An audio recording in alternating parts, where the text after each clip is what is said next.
We are live. Welcome to the RedBlue Pod number 22. So, today we have a few topics here, and you can present yourself, co host. Yep, Cole's always, and yeah, we won't be, I guess, doing the Stargirl episode because I guess they took another break, and Yeah, yeah, we'll be doing two films though and two TV shows, and we were gonna do three films, but we didn't have time for the third, so we'll be doing that next week. that's actually my fault.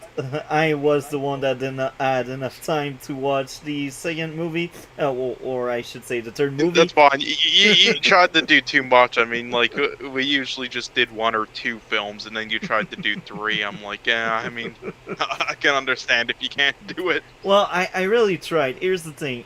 Thursday, I wasn't done with Gotham yet. I was like 3 episodes to the end. Like, I was by episode like 9 or 10. I can't remember. I was like, oh, Hmm. right, there's Titan incoming. So the entire weekend, most of my time was dedicated to catch up and watch everything. Because I was like, he suffered through Titan. I need to get through Titan, and I finished Titan just before the stream. Like, I Yeah. calculated my sleep to be able to make sure I finished Titan. You want to start with Titans because honestly, I have nothing much to really say Um, personally. I suggest we finish with that one because Gotham is a bit further in my memory, and yeah, Titan is fresh for me, and I think I do have a lot to say there because there's a lot of bad and good. It's a big mixed bag for me. So that's why I think we should keep it for the end, if that's fine with you. Yeah, that's fine. I mean, Okay. honestly, though, I don't have much to say about that show, so that one I'll let you more like ramble on about, and I'll just be like in the background because this I was really not in. Like, I thought I wasn't personally into Gotham's much, but Titan, so I definitely wasn't. Okay. And because we are near the end of this first season in some ways of our podcast, the next 2 weeks, so the next two podcasts we will make, on top of the uh, usual topics being shows and movies, we will do one tier list per episode. Next week, we will do a movie tier list of all of the movies we covered since we started, Mhm. and then the week after that one, we will cover the shows, the tier list for the shows. So if people are curious to see what our podcast think of the movies and shows we covered, well, they will see a tier list. We will do that tier list during the podcast, and I think it will be Yeah. very interesting. And because we have different Yeah. opinion, we will Hmm. basically round it down. So let's say Yeah, you I will say, though, since we usually for these episodes we don't just watch any crap. I mean, besides stuff that's currently on, so we usually recommend good stuff. So I don't. So out of the TV shows and films we've seen, there's really only one that I would probably put in F tier, and I think you know which one I'm talking about. yeah. But yeah, so we will cover each show. We will scale them, and we will have we will we will make it fit, you know. Um Hmm. so yeah, as I said, we will round it down. So yeah, we will round everything down. So with that being said, I think we should start with Gotham today because Gotham is the furthest in my memory. It's very far away Hmm. because I've seen season four maybe like 2 or 3 weeks ago, maybe 4 weeks ago. I can't Yeah. really remember. So I suggest we start with season four and then five, and then the overall thoughts on the show because the show ended, and we surely have thoughts about the overall show. You know. So Yeah. what did you think? Yeah, pretty much. What did you think of season four? Uh. Season four. Is well. Again, it still has all the same issues as any other this whole show, but season 4 I would say is probably best out of the 5 seasons I've seen and has the least flaws, I would say, in my opinion. There was still a lot of stupid police stuff, but that's in all of them. I mean the scenes and stuff of like, him becoming more of like a masked vigilante, which was kind of basically the main story of the season was pretty cool. I'm trying to make like a difference, but then it escalates and he's kind of forced to kill Ra's al Ghul.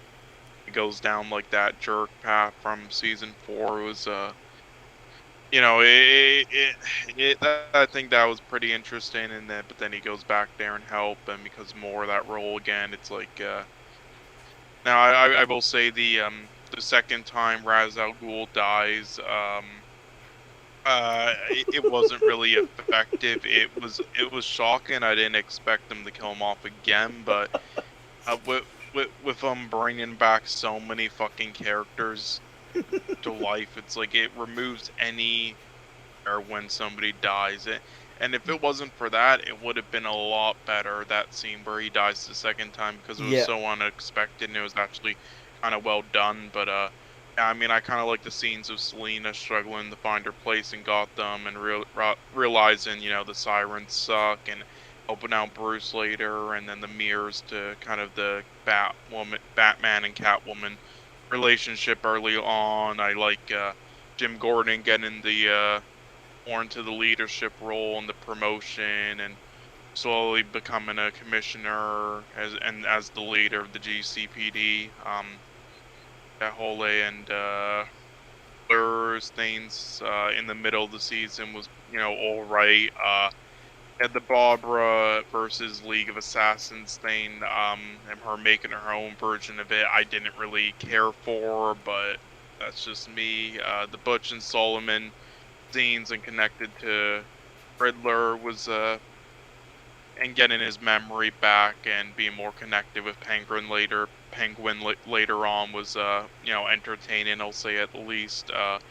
And then all the Joker stuff with Jerome wreaking havoc, which led to his death, and the creation of the real Joker. I mean, that was all right, I would say. So then the military police coming on and ordering the cops around, trying to stop the bombs around the city, and getting Bruce to talk to him with Jeremiah. That scene there was probably my favorite scene of the season, and one of my favorite scenes of the whole show, because the scene there with like Bruce Wayne and Jeremiah talking and like interrogating him was like, it gave heavy Batman and Joker vibes from the games and movies, which I've seen before, and their relationship starting to unfold. So that yeah, was pretty interesting for me. And also the Ra's al Ghul, like his goal of like wanting to destroy the city with Jeremiah just so he becomes Batman, was that was also interesting. And yeah. also seeing all those characters kind of team up for a little bit that you wouldn't expect team up. But yeah, there's still a lot of issues. But overall, there's some stuff I like there in the storylines. Now that we're leading more and more to the finish, and we got a lot of the filler and build up out of the way. I'm more interested in some of the stuff going on. So overall, I did like this season the most out of all of them. So, and that's pretty much all I have to say really about that. For now at least. What do you think though? I liked a lot this season, and this season was actually better than what I remember. And here's the thing, I liked a lot how it started with Pig and Sophia and GCPD versus Penguin, and now there's a few issues, of course. I will go over these issues a bit later, because right now I really want to point out like my true big issue why this show wasn't that amazing that season for me. At least it was great. It was really good. It was the best out of the four first season, and I think it's kind of equal to season 5, because season 5 I got other issues, but season 4 is almost peak, and it could be really higher and better if we didn't add a somewhat bad middle. What I mean by there is the center, like around episode 9 or 10, when Sophia truly becomes the true villain and she goes after Jim. I didn't like that at all. I was much more invested with the Bruce storyline because he's becoming a jerk and he's becoming like the playboy we know Bruce Wayne to be. And I like that a lot because he's doing normal kid things and he was always that freak. So it's a different kind of story arc for him. It's a different vibe we are getting from him. So the writer were smart enough to see, oh, him killing someone makes him more normal. And this was the best thing I remember from that season. But it's in the center, and there's the Sophia plotline with the revenge, and I really didn't like Sophia at all. And when she got shot, because it's Gotham, we all know she will not die, first of all. And second, they take their time to say, yeah, she's in a coma after receiving a bullet in the brain. So I'm like, it's Gotham. I know in real life you can survive bullet in the brain sometimes if you're lucky because your skull is really hard. But that's if you're lucky. Because usually a bullet in the brain means you die. Usually. Like 90% of the time, you know? So, them telling us, yeah, she's just in a coma, it's just for them to have that window where she can come back. And I'm like, I'm so done with all these characters that die and come back again and again and again. They should never have brought back Jerome in season 3. But there's the thing. The end of the season, Jerome did a great job to establish the relationship between Jeremiah and Bruce. So I can forgive what they did with Jerome, bring him back, because he actually had a very good arc, and I think the end of the season was peak Gotham for me. The like once Jerome really escaped from Arkham and does his big plans with all of the other crazy criminal, I think that was really good, and it was really hard for me to pinpoint and nitpick stuff about the ending of that season. Now, I wasn't a fan of Ra's al Ghul coming back at all. I know it's very comic book stuff because Ra's al Ghul doesn't really die. There's the Lazarus pit, and Oh yeah, but I do like the I mean his the intents of intentions or whatever of him, like yeah, the things he set up. I do like that though, like him trying to make him become Batman by yeah, doing what he did. Like again, and then him dying, would have been more impactful if they just yeah. didn't do that so many times. But otherwise, I would agree with you there. I think Ra's al Ghul was a good character. I liked Ra's al Ghul a lot.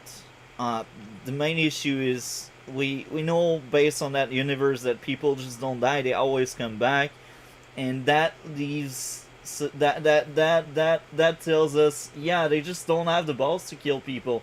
And I know it's a prequel, and it's normal in prequel you will not always like kill off character. But here's the thing: because it's a prequel, make more original character, or don't place your character we know that won't die in harm's way. It's as simple. And sometimes they place so much plot armor on characters. It's so annoying. All these times where there's a firefight, people Mhm. cannot freaking aim because the plot need them to miss. All these times I was rolling my eyes. But I think overall that season was really good. And what really damaged that season a lot is Sophia as a character. She started off great, but she fell off the moment she was truly a villain and she wanted revenge for her brother. I'm like, that's the kind of storyline we already have seen many times, Yeah. and it's not that great because you just turned Sophia, a very interesting character, into another I want revenge type character. And I'm like, are you really that lazy? Are you really out of idea to just recycle something like that? So that's why it bothered me a lot. Like her working out with the pig, I kind of liked a bit that aspect of it, but that's more of her motive or goal. And then she full blown tried to kill Jim because she's the villain, and that really bothered me a lot. I was like, season 3 had Titch. Titch was somewhat interesting, and even him, he wanted revenge on Jim, but it was a bit different, and as a character, he was more interesting and entertaining than Sophia, for me at least. What made Sophia so interesting in the first half is the fact that at first you don't really know if she will really be a good ally for Jim until she really reveals her goal. So she was a very manipulative character. She was Yeah. that's what's made her good. So when she really revealed her plan, it doesn't feel manipulative anymore, and it really bothered me. Sophia is clearly the low point and the weakest link of that fourth season. And yeah, Bruce slowly becoming Batman, Bruce being broken, his relationship with Alfred. Now, I have another issue there with Alfred Bruce relationship. Now, um, remember in season 2, I don't know if you remember, but there was a point where Alfred destroyed the computer in the Batcave to make sure Bruce doesn't follow his father's footsteps because he's too young, and Yeah. so that led to Bruce firing Alfred. And do you remember how Alfred reacted to that? I don't quite remember, honestly. What was that again? Okay, so Alfred fired, Alfred understood, and he picked up his stuff and he was about to leave and grab a train and leave Gotham for good because the only reason why he was in Gotham was Bruce. And Bruce needed to meet him at the train station. And then, once Bruce met him in the train station, they kind of fixed everything. And now that leads me to an issue because in this season they really wanted to tell us how Alfred was really close to Bruce's father and how Bruce's father saved him, and he feels like he need to be on Bruce's side. So I understand these motive there and why they add more layers to Alfred, and I kind of like it a lot. Like it's fine for Alfred to feel much more like a character, a human behind the character. I like that aspect, but here's the thing: I think the writer are not the same as the one in season 2, because guess what? He doesn't leave Gotham anymore. He still stick around in Gotham. Do you see where what I mean? So either they forgot what they did in season 2, or there are literally other writer writing. Do you know what I mean? Yeah. Yeah, also with the Alfred thing, like I guess I got it mixed up with another. I knew he was like a conflict happened and he was forgiven, but forgot if it was another one with a different reaction. So yeah, but yeah, I know what you're saying with the other Yeah. thing. So I My like. memory's still a bit foggy. I still don't remember this too much. Some aspects of the season, but Yeah, I like a lot Alfred, and it was needed to stay around, but they should have found better explanation on why he stayed around, because now it seems like he just stayed around because he didn't want to leave Gotham anymore, but you don't have proper reason why. Like explaining his past with Bruce's father is not enough for me. It's just not enough for me for an explanation to see why now, even if Bruce fired him, he is still in Gotham. So this is a small issue there, but I understand why Alfred is still around, because Alfred then uh it's for Bruce to like fix what he broke, and I like that aspect of that storyline. it's just a nitpick I wanted to point out because it's not consistent in the writing, and even there are writing issues, plot convenience. Uh, a perfect example is when they blow up a bomb to kill Lee, and Jim and Alfred Yeah. happens to be just right beside it. So here again, another plot convenience. And another issue I had, that was more like in the first half of the season. The good half still had issue. The issue I had is how much I needed to suspend my disbelief with uh, these license to do crimes. License, that was the word I was searching for.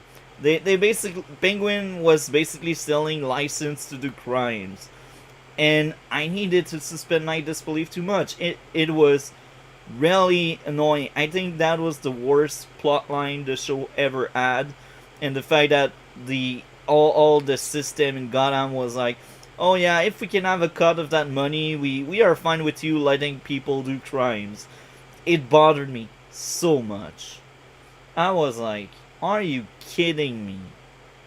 Like sometimes it wasn't realistic Gotham, and I know it's their universe, but they want us to like suspend the disbelief just too high, and that led to the first episode. I think the first episode of season 4 was one of the worst episodes in the entire show. I think, but the rest of the season was really good. Uh, I Hmm. I liked it a Yeah. lot. Um, Yeah, I mean, I will say, what was it? The bomb scene in the building where was it out in season 5 or season 4 there where are they there, defused there, the bomb? there's another bomb building in season 5. The bomb building I talked about was in season I, 4. yeah, well, yeah, it's the one I'm talking about. Okay, I believe it was the one in season 5. Maybe it's Yeah, the one where they're like, we that's can't another thing. evacuate everyone. There are Yeah, many yeah, bombs in that's building. season 5. Never mind. Yeah, yeah, there's many, but yeah, I mean, I don't have much else to say about season 4, but yeah, my memory's still a bit foggy with them. But I mean, overall, it was my favorite out of all of them. I mean, not saying much, but I just think it's kind of a average show. But I do think this one was above average overall. So What would yeah, be I'd your probably grade? give it probably like a 6 out of 10. 6 out of 10 for season 4. Interesting. I would, Which is good for my rating system. yeah, I would give that season 4 a 9 out of 10 because I really liked it a lot. And what really stopped that season from being any higher for me was really that middle part where Sophia is the big bad because Sophia wants revenge. I really didn't like that aspect of that season. But outside of that, I think it was a really interesting season. And I liked how Jeremiah and Bruce basically became friends, and then Jeremiah became the Joker, basically. Even if they could not say it for right issues, this is what he became. So, any Basically, yeah. any closing thoughts for season 4? No, that's about it. I mean, so you want to go to season 5? Yeah, season 5. What has he thought of season Uh, 5? Oh, well, honestly, I thought this was there was a lot of I again this season there were a lot of ideas they did that I liked the idea of. Especially again it kind of was in season 4, but also in season 5. But again, Gotham being just cut off from the rest of the world and taken the back the city was a lot that has been done many times before. But I do think they did an all right job in it in this show this time around. And going on that quest, they did earlier with the character was a cool part of it. With finally seeing him become more Batman with the skills he learned after all the build up over the years and returning to Gotham later on, like like there was a lot of like payoff after all the times like we've watched it, and a lot of good ideas, but in my opinion the execution in this season thought was really sloppy and cheesy, and this is probably I think season 2 was honestly the worst just because of this whole second part of it, but season 5 here, because of the execution, I just thought it's honestly the second worst season. Again, a lot of good ideas I like and a lot of good payoff, but it's just really and a lot of too over the top moments as well, especially when it comes on I said before, like the outfits in this and stuff, and the character designs I liked prior besides Clayface, but the ones in like the finale, honestly, like that was so and whatnot, that was so. Especially Penguin's outfit, it was just way too over the top in my opinion, and just kind of cheap looking. Like again, I like some things they did, like Jim Gordon saying he'll retire, once Wayne Tower reopens, and then sticking around, that was cool.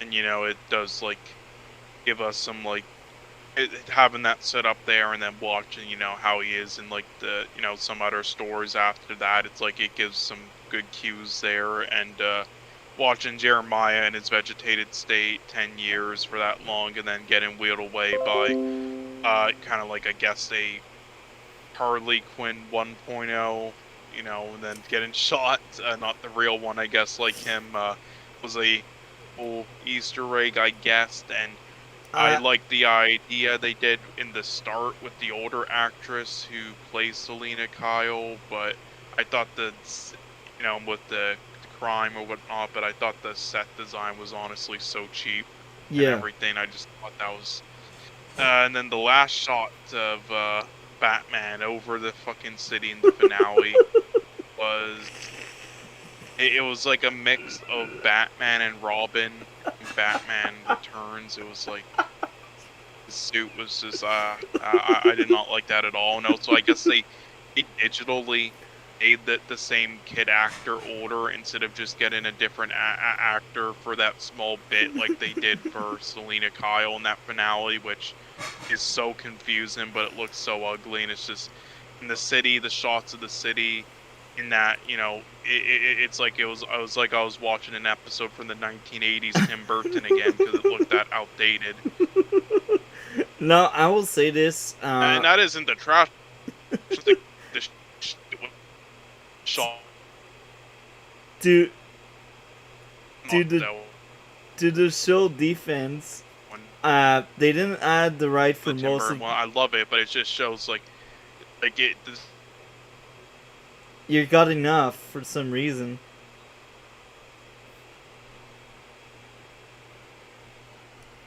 can you hear me? Yeah. Yeah, sorry for. I think my thing just disconnected. Yeah. What were you saying? Yeah, sorry. Yeah, did you? How much of it did you hear? Until what point? You started speaking about the actor playing Selena in the last episode, and they should have done the same thing with Bruce. Yeah. Oh, yeah, yeah, yeah.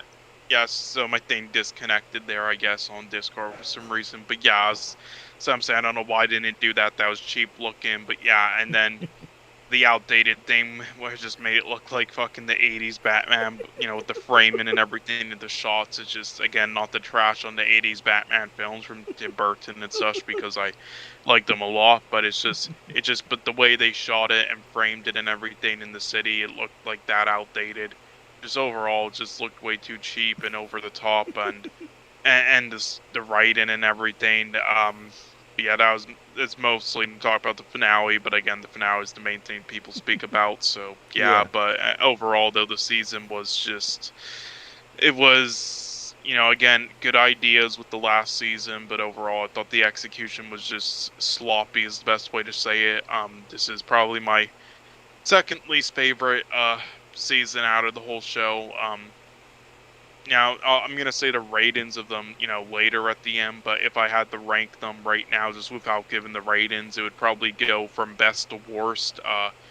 4, 1, 3, 5, and 2, and 2 just because of the whole second half. That was just the whole fucking half of the season. That was just terrible. But uh, so yeah, what did you think though? So before I go further with what I think, I will defend the show just a little bit because they didn't add that much right on pretty much every character. That's why we didn't have proper Joker. That's why he wasn't able to name himself the Joker, and that's why we had very limited episode with the wannabe Joker. And I don't think they had the right to use Batman even in their last episode. So that's why we didn't get like a full blown new actor to play uh, whatever that CG costume was on the rooftop. So it's yes, it could have been done better, but there was a lot of things going against the people making the show because they were limited on which character they could use and how long and how much they could use the character. And I think this also goes back to Echo, because you said Harley Quinn. It wasn't Harley Quinn. It was Echo, and there's Yeah, Echo right now. yeah. Well, I said it's basically like a 1.0 version of it because I know it wasn't Harley Quinn because she got shot. Yeah, but further than that, I do think she was a comic book character. I'm not quite sure on that. That's what I think I remember hearing, but that's a long time ago because I was watching Boba Talk and he was covering Gotham. He was a huge Gotham fan, and he was also into the comic books. And he was saying Echo was, I think he was saying that, but that's a long time ago, you know. So maybe I'm Hmm. wrong. So I think season 5 was really good, but the pacing was terrible. And Yeah, uh, well, I mean, they didn't get the as much episodes this time, so that was a given. yeah, and here again, that's things going against the people making the show because, as I said, uh, when they finished season 4, they thought they had a full 22 run for season 5. But then when they started making season 5, they were told, oh yeah, this time around you don't get 22, you get 12. Now, uh, this is things going against the show again. But despite that, I do think there were some pacing issues here and there.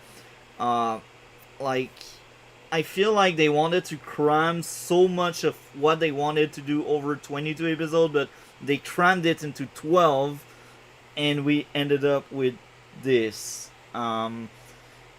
Like, I do like the fact that Selena was paralyzed a short period of time. For once, a very fast pacing is fine because that storyline was fast enough for me, and it didn't add pacing issue. But where the pacing issue goes is, um, like how fast everything outside of that storyline, everything that was happening in Gotham, was happening too fast for me.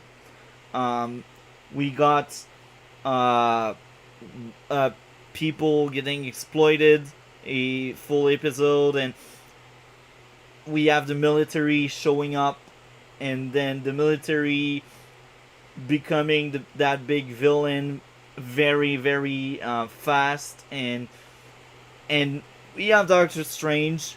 He used to be a good character. I think in season 2 he was a really good character, and he's turned into a plot device. Yeah, he's just the scientist that will do whatever people ask him to do. Great. He's just a plot device. Bane wasn't a great character from the start. He felt like a trope, and he didn't felt like a good villain. he was training. He was able to fight. He was able to hold his own, but the character behind the machine wasn't that great.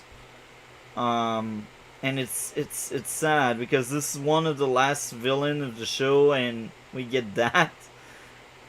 Here again, revenge for Ra's al Ghul. It's basically Nissa that manipulates everything and that want to destroy Gotham. I'm like, oh my, Nissa, another really bad villain. It's sad because Gotham, not Gotham, Arrow had Nissa in their own show, and Nissa in their own show was great. They also had Talia, another daughter of Ra's al Ghul. They were both two great villains slash anti-hero. And then we get Gotham and we get a really bad Nissa. I'm like, Arrow did it before with Nissa and Talia.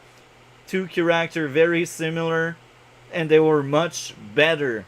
So how can Gotham cannot use some kind of blueprints?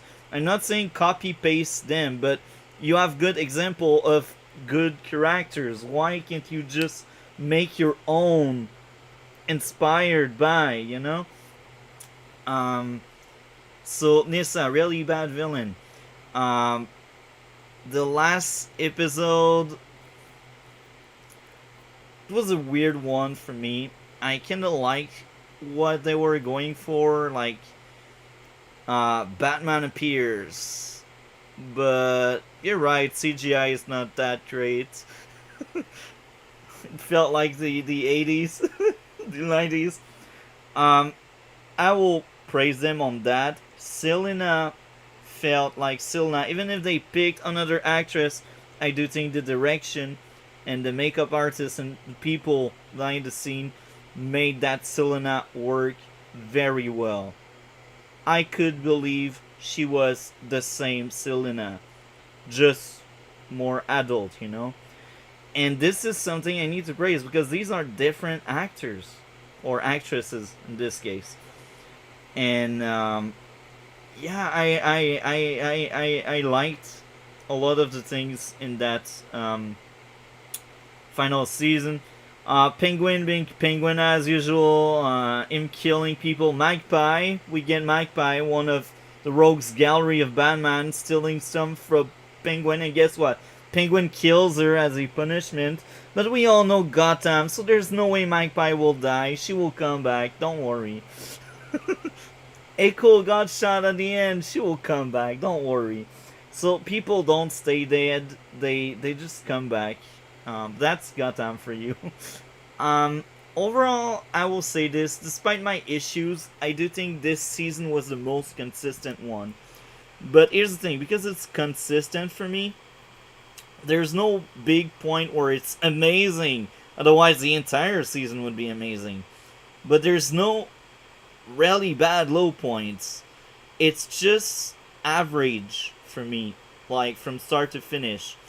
And there are some really good episodes that stand out, like The Room, the one where Bruce and Selena go after Jeremiah.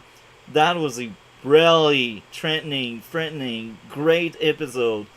And I do think the dynamic between Bruce and Selena was great this season. I did like Selena a lot. Ivy was also good. So I think this season they were able to renew the formula of Gotham. They still had issues. It's not perfect, but I think this season was really good. And I think for me, at least, it's as good as season 4. Now, season 4 had better storyline, and it went higher, it also went lower. So that's why I think they are equals. Now, what did you think of the Riddler subplot where he's trying to figuring out what happened to him and what's going on? I didn't really care. Same here. That's why I kept that for the end.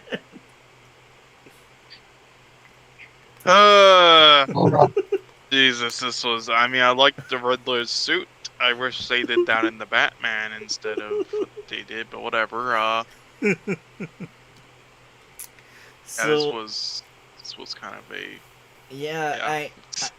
I think season 5 had a lot of good ideas, as you said, but a lot of things are wasted. And it's sad they didn't get 22 episode, because I'm pretty sure if they add the 22 episode, it add what it needed to be the best season. Um, because what if like we had small story arc within the 22 episode where we just go into the different territories, because each big villain had basically their own territory, you know? That was a very, very interesting idea. And the military was really, really bad. And Nissa as a character was really bad.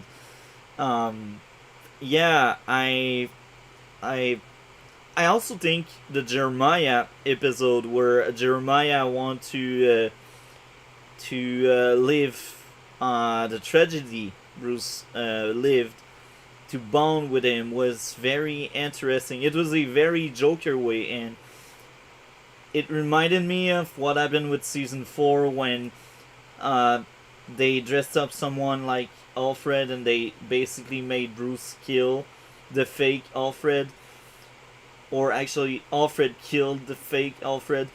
Um, Regardless, I think that season had a lot of good in it and also a lot of bad. um, hmm so Yeah. So I mean, do you want to rate the seasons yeah, altogether or yeah. something? So now we started with the grade. What would be the grade you would give to season 5? Well, we'll just do it one by one. Season 1, I would give a 5.5 out of 10. Season 2, I would give a 4 out of 10. Season 3, I would give a 5 out of 10. Season 4, I would give a 6 out of 10. And Season 5, I would give a 4.5 out of 10. So, and then overall, I would give it, yeah, a 5 out of 10 overall. Whole show. Interesting. So me, season 1 would be 6 out of 10. Season 2, 7 out of 10. Season 3, 8 out of 10.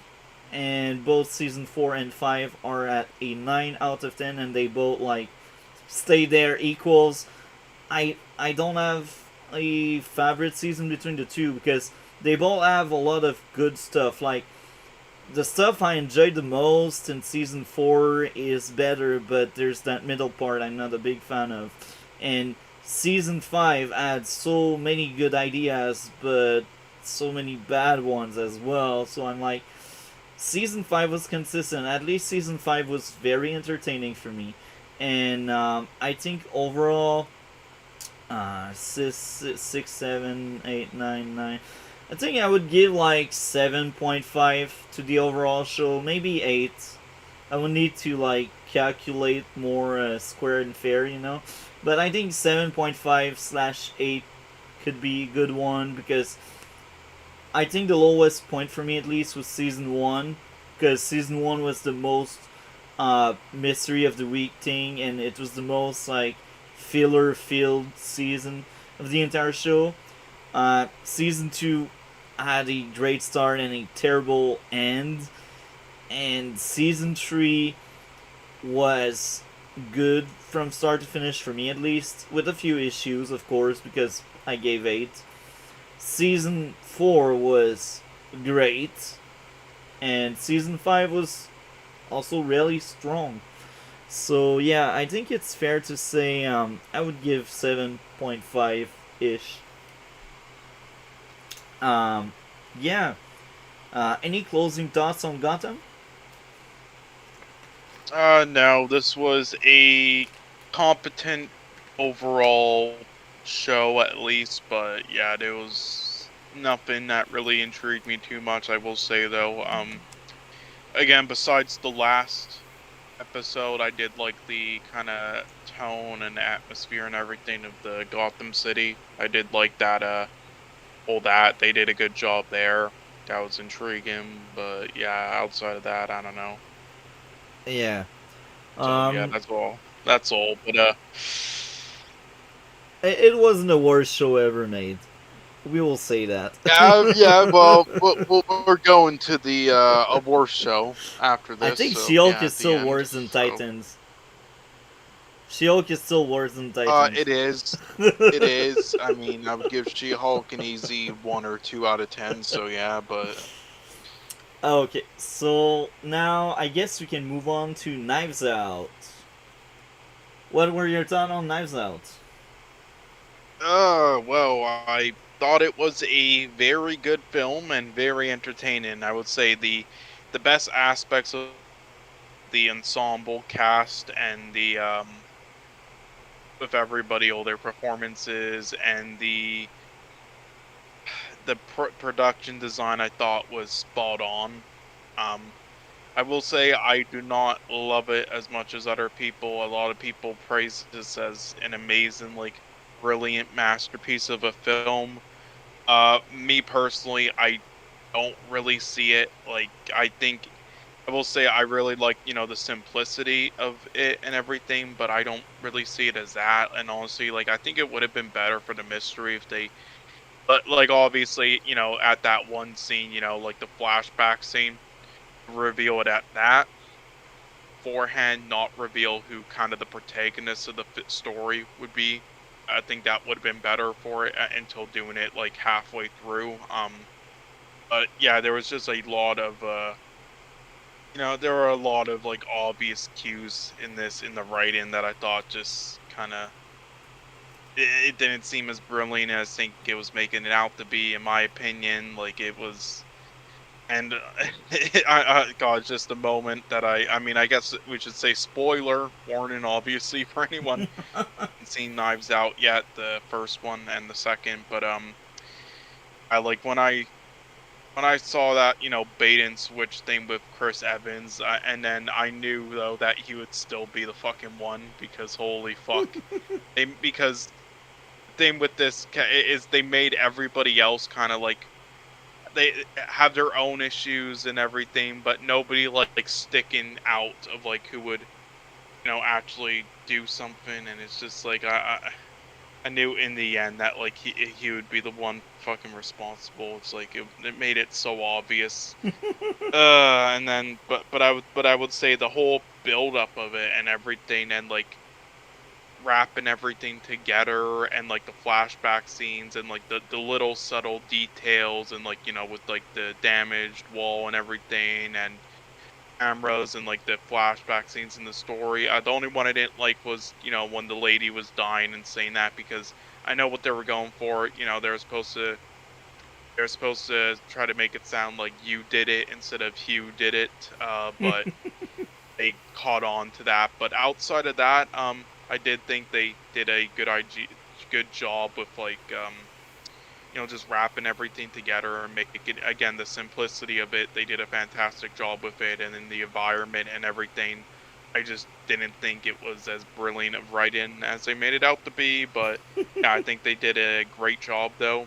I thought this was overall a very good to great film, and also the comedy aspects of it were pretty good as well. I did enjoy the comedy in it. Again, you don't need to be labeled a comedy to be funny. Yeah, She-Hulk. yeah. So what did you think? Okay, I will start off by saying sometimes they really want to speak politics, but at least it felt organic because only some characters were speaking politics. But man, why do you really feel that need to tell like modern stuff politics, like to tell you, yeah, it's on like it's in 2016 or 2017, like I feel like you don't really need your fiction to try to be grounded by using some politics, or Twitter talk, or like that. I mean, I do think there's politics in everything, so I Yeah, don't think it's like you're able to kind of escape it. Like, again, as long as you do it right, then it's fun. And I thought they did do it right, and then it was very like thought provoking. Even like the ending, like looking at like both sides and stuff. I thought it yeah. was done in that area. Again, outside of some stuff at the beginning and everything. in Glass Onion, it bothered me much more, but at least it's only like early in the movie, so it wasn't that bad. But um, yeah, that's what I wanted to start off with. I did think it was a really good movie. Knives Out was a really good movie. I was very entertained, and that's funny because at first I thought they already had a plot hole, but I deleted that plot hole because at the end they explained us, yeah, it never really happened. So what I mean and what I mean by there, what I have in mind about the plot hole is, at first I was like, it's very convenient that both substances were mixed up for her to kill the guy, and as a nurse she didn't recognize, she didn't give the proper medicine. But then during the last arc, like at the end of the movie, they basically tell, yeah, you gave the right medicine, so you did the right thing. You're not responsible of that. So at the end, I was like, oh my, they actually filled what I thought was a plot hole. So this was really good, and I think this is because the writer really wanted to give something that makes sense and something believable. So I will praise them for that. I do think it's really good when you're able to see plot hole you can make and you feel them. Um, Now, I still add a few plot convenience. Uh, like the movie is still far away from me. Like I think I've seen it like on Wednesday or Thursday. Um, Glass Onion is more fresh in my mind, but I marked down how convenient the girl was there when they went outside. Oh, I think I remember why I marked that one here. Uh, Basically, at some point after speaking to everyone, the detective and Blanc, they all of them go smoke outside, and they walk around the house, and then they go sit in the back, and it was very convenient that the female lead, I will call her that way because I can't remember her name, the nurse basically, the nurse was there when they were Oh, outside. So I you think it mean was, you mean Ana de Armas's character? You mean uh, Marta or whatever? yeah. So I think it was very convenient for the nurse to be nearby and hear what they were saying, and then they ask her a question at that point because she's there, and then they have that exposition about her throwing up when she lies.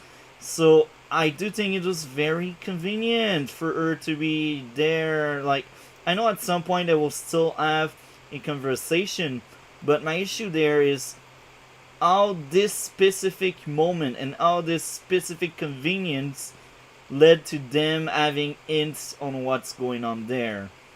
Um, like, take out that scene, and maybe they would never have solved anything. You know, that's why it bothered me.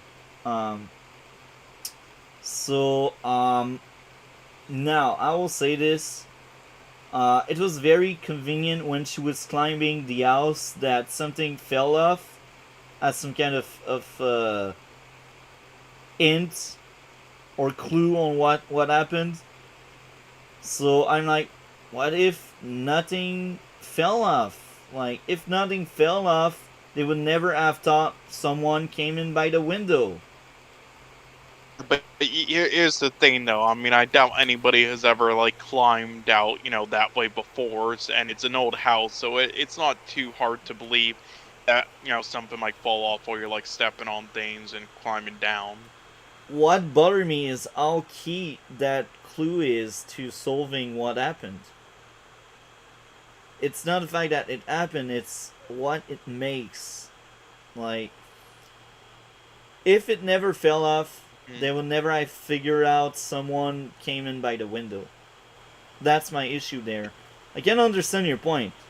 I fully understand, but that doesn't take away my issue, because my issue is not with the thing falling, it's the fact that this thing falling is a clue just given to the detective because the plot needs to happen, you know? Um, now, I get that. um, at first, when they seemingly resolved everything around like the 40-50 minute mark, I thought I would sit around and see awful, terrible pacing and just a movie that is drag on for 2 hours. But so many crazy things happen after that, and I do think the payoff at the end and pretty much what really happened made me forget that they they seemingly solved things too fast. Do you know what I mean? Like Hmm. they Yeah. want us the viewer to think it's already solved early, like early in the movie. And sometimes I'm not a fan of that kind of approach. But after seeing the entire movie, I'm like, that was actually really smart, and that was actually really Yeah. good. I will say though, I was hoping for a more of a traditional Clue film. So the fact that it was mainly just for the whole film, you thought it was kind of already sold, and then they just had all that play out, which again I thought was pretty predictable because I'm like, oh, of course they're gonna make fucking Chris Evans the fucking how stereotypical. Oh, because oh my god, with cast and directors, it's like the one of the bigger stars in the cast who's like kind of like this, recognizable face. It's like, yeah, it's like if they make him something cliche they do all the time. And then I thought, and all the other characters, they have they don't really have a motive to kill or do something like that, but they all have issues and things to be against the character. Almost all of them, at least, some couple more innocent, but for the most part, yeah, but they're to make believe, but for the most part, it's not enough to do that. So it's just more like background characters to make you try to second guess yourself, but none of them really stick out. The only one who did was him, so, which made it predictable. So it's just, and then that, and then just like not really being just like a regular thrower with like a political twist. And honestly, when I first on a rewatch, I enjoyed it a lot more. But on my first watch, it kind of made me roll my eyes. And but the thing that made me more roll my eyes, which we'll get to later, is what they did in the second film, which was pretty much the exact same thing, which is why I do not like it as much as the first. But we'll get to that later. Anyway, let's continue. So what else did you want to say? I got another issue. The inheritance in the news too fast, considering an investigation was ongoing. So I'm not quite sure what I meant by there, but I think it's more likely like um, the fact that it was a suicide and it was said by the media and it was really public and news outlets seem to have a lot of intel on what happened. It bothered me because usually when there's the investigation ongoing, there's not that much uh, tangible. There's not that much uh, really specific news. Do you know what I mean?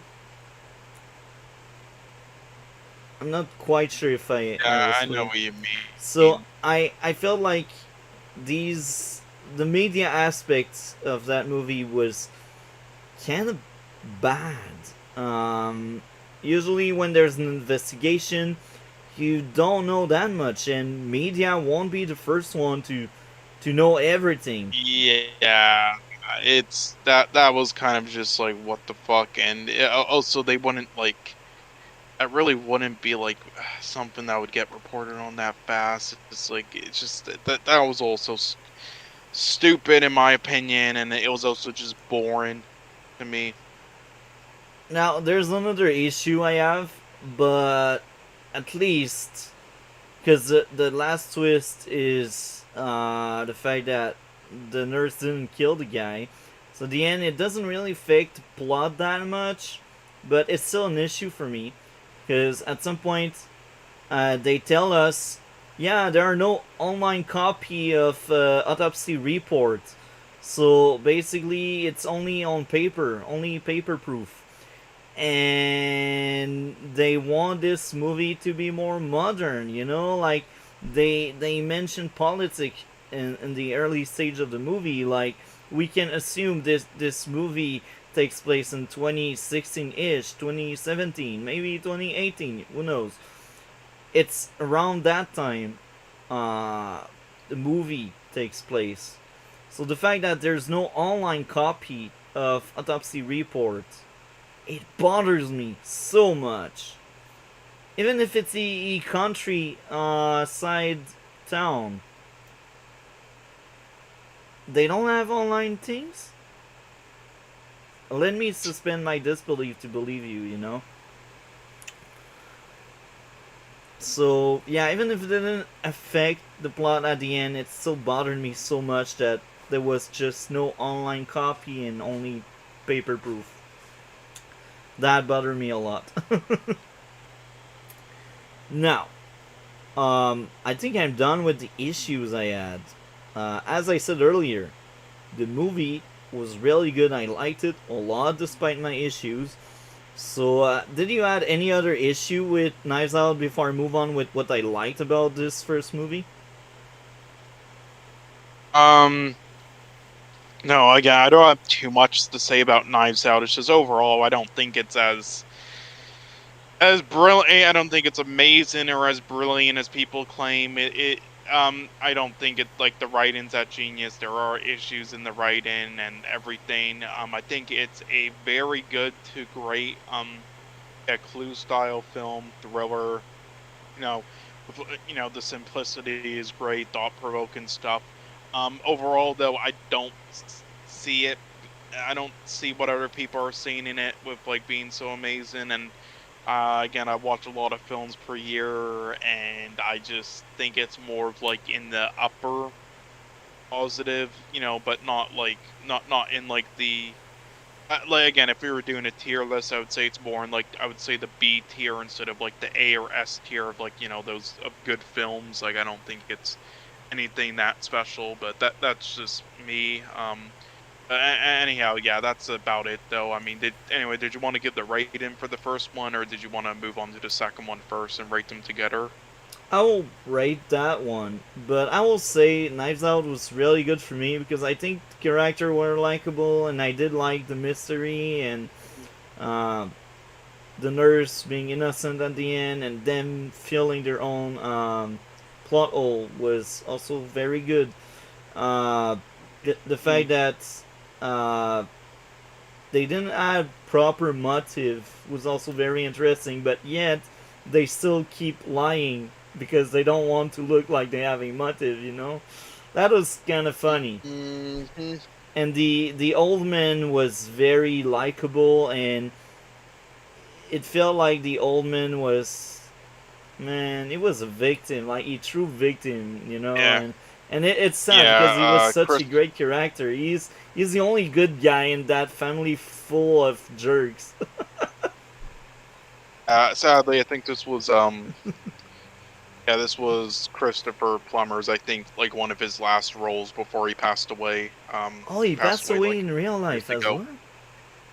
Yeah. He passed away in February 5th, 2021 from like I forgot what it was exactly, but it was like I believe it might have been some sort of like COVID effects or something. Sadly, but yeah, he's known as like one. I believe he's like possibly I think the oldest Oscar acting winner ever.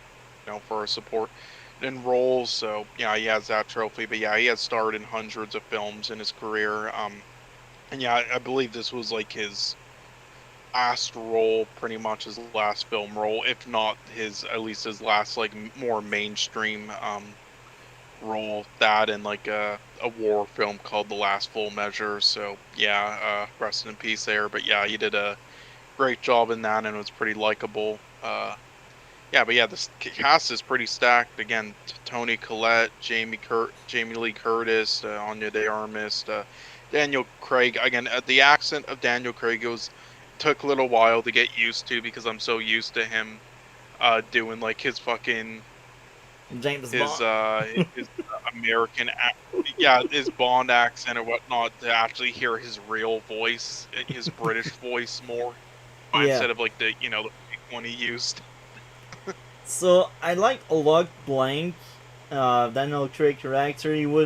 I think he was depicted as very smart, and he was my favorite out of the three detectives.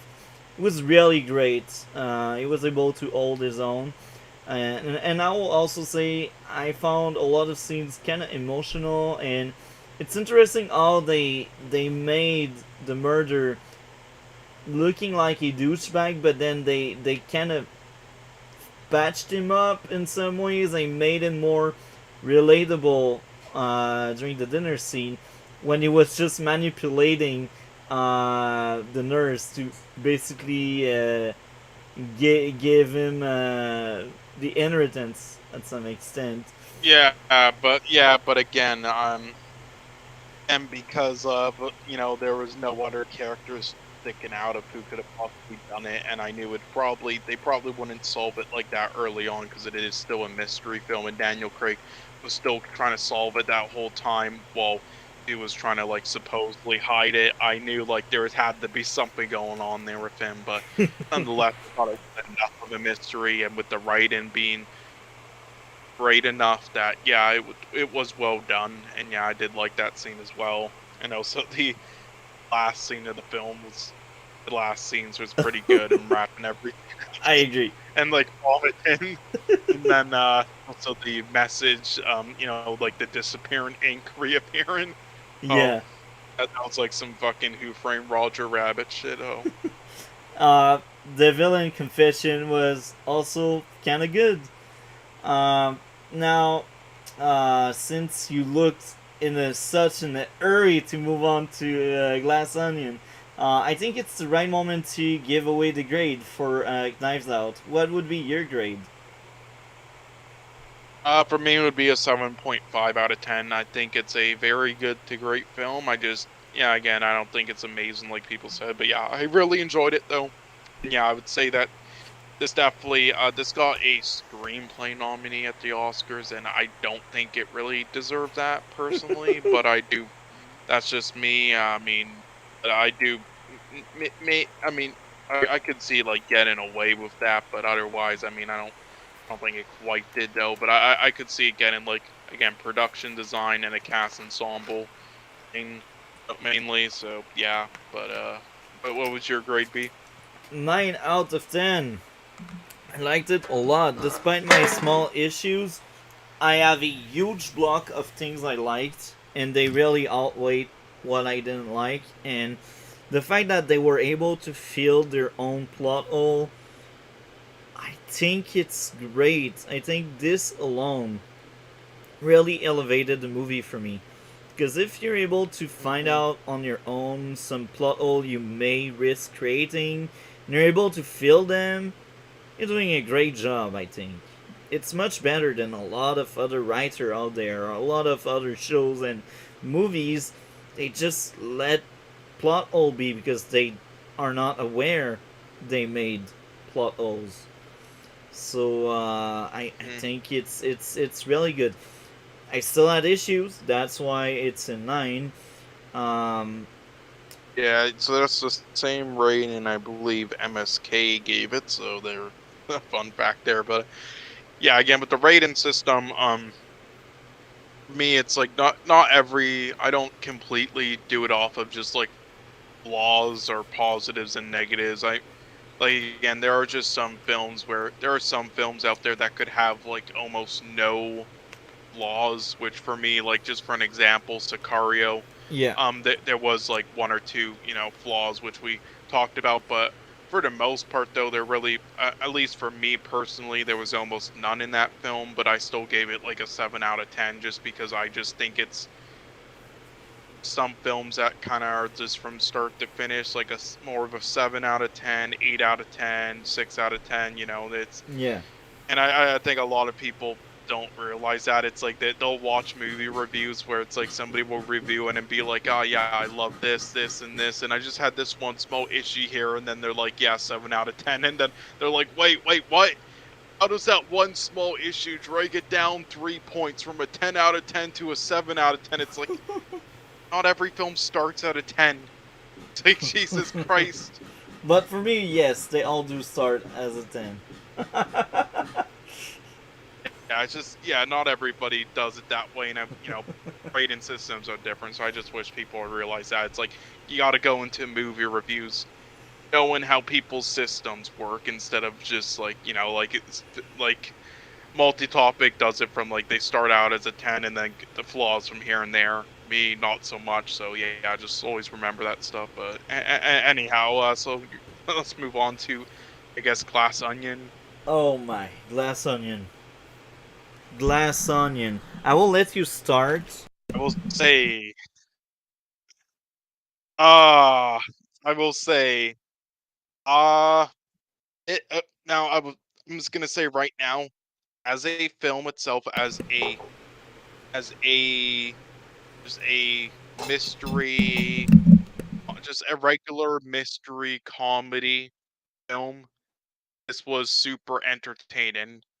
And here's the thing, and once again, the production design and the ensemble cast were all excellent. Once again, the best parts of it again, and Daniel Craig was a lot of fun to watch and stuff, and Edward Norton. But yeah, and I think that's one thing. I think instead of calling this franchise something with like brilliant writing, I think people got it the other way around. Instead of trying to say it has brilliant writing, I think it should be more, acclaimed for just being like a super entertaining, film series, with good comedy and stuff. But nonetheless, so anyway, yeah, this just confirmed my suspicion of what I thought about the first film, but because all the same mistakes and everything from the first film, honestly, it appeared in this again and even more. I did not even mistakes really, just weaknesses or sometimes flaws. Like yeah, there was a lot of issues I kind of had. Yeah, let's start with the first one. I talked about how it was kind of obvious who the killer might have been because like yeah, it take that and turn it up like times 50, and that was the killer in this film. It's like Yeah, we already saw who the killer was in the first film and how it was revealed. All yeah, right, and then they do this in this, and again, spoilers for Glass Onion for anybody who hasn't seen it. And then they do it with Edward Norton in the fashion they did, and they expect us not to realize. Like it was so obvious from the start, almost like it in this, because he's doing it. Ryan Johnson is doing it in the same exact fashion that as he did prior. It's like, and also you could just see it like in the lines he was delivering. It's like, I doubt you'll figure this mystery out. It's next level. I'm just like, yeah, there's definitely something going on there with him. And then when he found out like his history, death party game at the dinner table early on and ruined it, which was good comedy and entertaining. Don't get me wrong. And in there though, yeah, he's definitely the killer. Like somebody's gonna die and he's gonna like play it off and as a whole thing, because I knew right there. It's like he's setting him up to make him think like that was the whole thing, but no, it's something else. That was the gimmick, but he has a whole other real murder thing going on, and especially with the character they killed off, it's like it was obvious, like he was playing it off the whole time. Like it's like they didn't even try, or it's just like they did the same shit. They did the same shit from the first film, and it's just like the mystery part just sucked in it. No, when it just they carried over everything. If you paid attention to how the first was executed and did it in this, it was always just a distinct, like sticking out like a sore thumb, while the others are like clearly like basic NPCs with artificial shit attached to them to make you think, they would want to kill the other character. Yeah, it was obvious it was planned out for him, but also That's my one thing, but then the other thing is that okay, the stuff that wasn't a mystery, that wasn't, obvious to figure out. It wasn't because the writing was like genius or anything. I don't know if you've seen Scream 3 or not, but I've yeah, seen basically in the I've Scream seen a few franchise, yeah, there's streams, but I can't remember which one I've seen. okay. Okay, so in the Scream films, yeah, there's obviously like, a killer revealed or killers, and Yeah, I would say in Scream 3, it's the worst out of the franchise. It's pretty bad. But in that, the killer they revealed is not even a character that we even knew prior to the film or in the franchise. It's literally somebody we didn't know until the killer was revealed. So it's stupid. It's like it's not only is that just dumb and it makes no sense, but and it's just stupid writing, but it means we don't. It's impossible for us to actually figure out as audiences yeah, like what's going on. Because it would be impossible for us to. But then the writing and the film acts like it's genius what it did, but no, it didn't. It's like despite the issues or not thinking the writing in the first is that special, they had everything there on the table for you to figure out as a mystery, and it was all wrapped up well. And the simplicity of it was great. But in this, they did the opposite by doing that. Like, not revealing that, it was actually her sister the whole time, just pretended to be her. It's like, and then also like after they again, it's like they try to make it seem like she was the person who might have killed him, and that's why she's like missing and shit. But again, we saw from the first, or she had like a vendetta against people there. But again, we saw from the first film, that already play out with characters. So it's like we knew what they were doing already in the second film. We knew that she would obviously be completely innocent. And also, when she was shot, before they did the flashback scenes, the way she was shot looked so fake, and how she fell down, that I knew she wasn't actually dead. And then also again, the flashback scenes, because I already knew all that, and then they revealed that, was just a waste of time for me. Like, I did not. It was actually just watching paint dry, watching all those flashback scenes. It's like because I already knew everything that was going on at that point, and also it was just to show like very minute things, like it's like, oh, it wasn't just Daniel Craig who was, spying on Dave Bautista's character and Edward Norton's character through the window, and it wasn't him who made that sound that made Dave Bautista turn around. It's like very minute thing where it's like it's not creative. I've seen this shit done a million times before. It's like, and it's just a waste of time. It's like I've seen this shit. This is like as bad. This is like Wrath of Man level of like flashback to flashback scene, and it kind of trying to wrap everything together and make it seem like it's genius, but it's not. And there were some parts of it, like, with the, I forgot her name, but the blonde character of like, the girlfriend or whatever of the guy who died, where it's like, okay, that makes more sense now how she reacted like that and went, oh, it's her who did it, instead of, just assuming randomly and running in. But I don't know, I like that scene. But yeah, overall it was just all stupid. And again, we didn't know about the red note earlier in the film.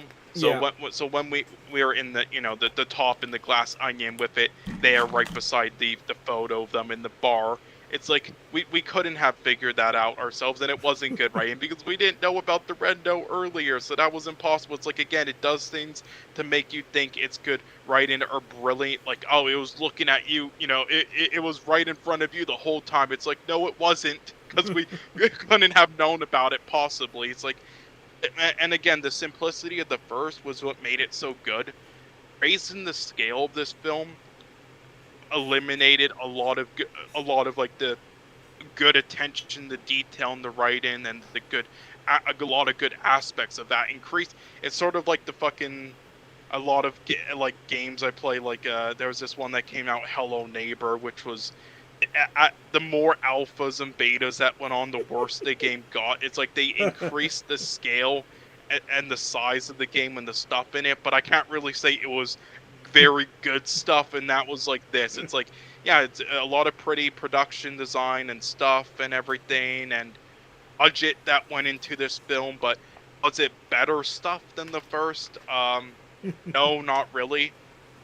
And yeah, again, I don't want to talk too long. I've been talking a long time, but yeah, but that's just like some notes I have I wanted to get out of the way, but and then I'll let I won't hog the whole stream up on this. I'll let you talk more. But yeah, overall though, yeah, that's what I kind of thought about that in the story overall. But overall though, I still think this was a really entertaining film, and some of the comedy was a bit lazy. It was just like reference to celebrities, but a lot of the comedy as well was actually kind of worked, and that's the thing. I think this works best not as a mystery film and not as some like amazing award season like genius writing film, but just as a classic, just comedy, entertaining film. I think it does a good job at it still in those regards, and with the cast and everything, and the production design and all that. So yeah, that's my basic thoughts on it. What did you think?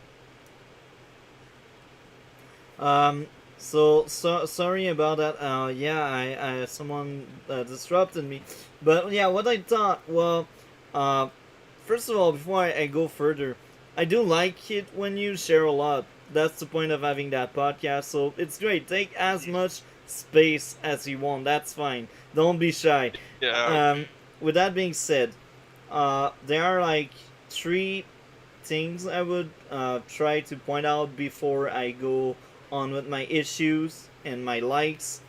So, um, the first thing, I've seen that movie in theater, and I don't bring notes in theater. I just come back home, I reflect on what I've just seen, Yeah, and well, I would say watching it in a theater was definitely a lot better than watching it on Netflix later on when it yeah, releases in December. Because having the audience there with you, it makes it a better experience. Definitely, yeah, like in the opening with the box when they figure it out and all the joke, and then she just smashes it. That was hilarious.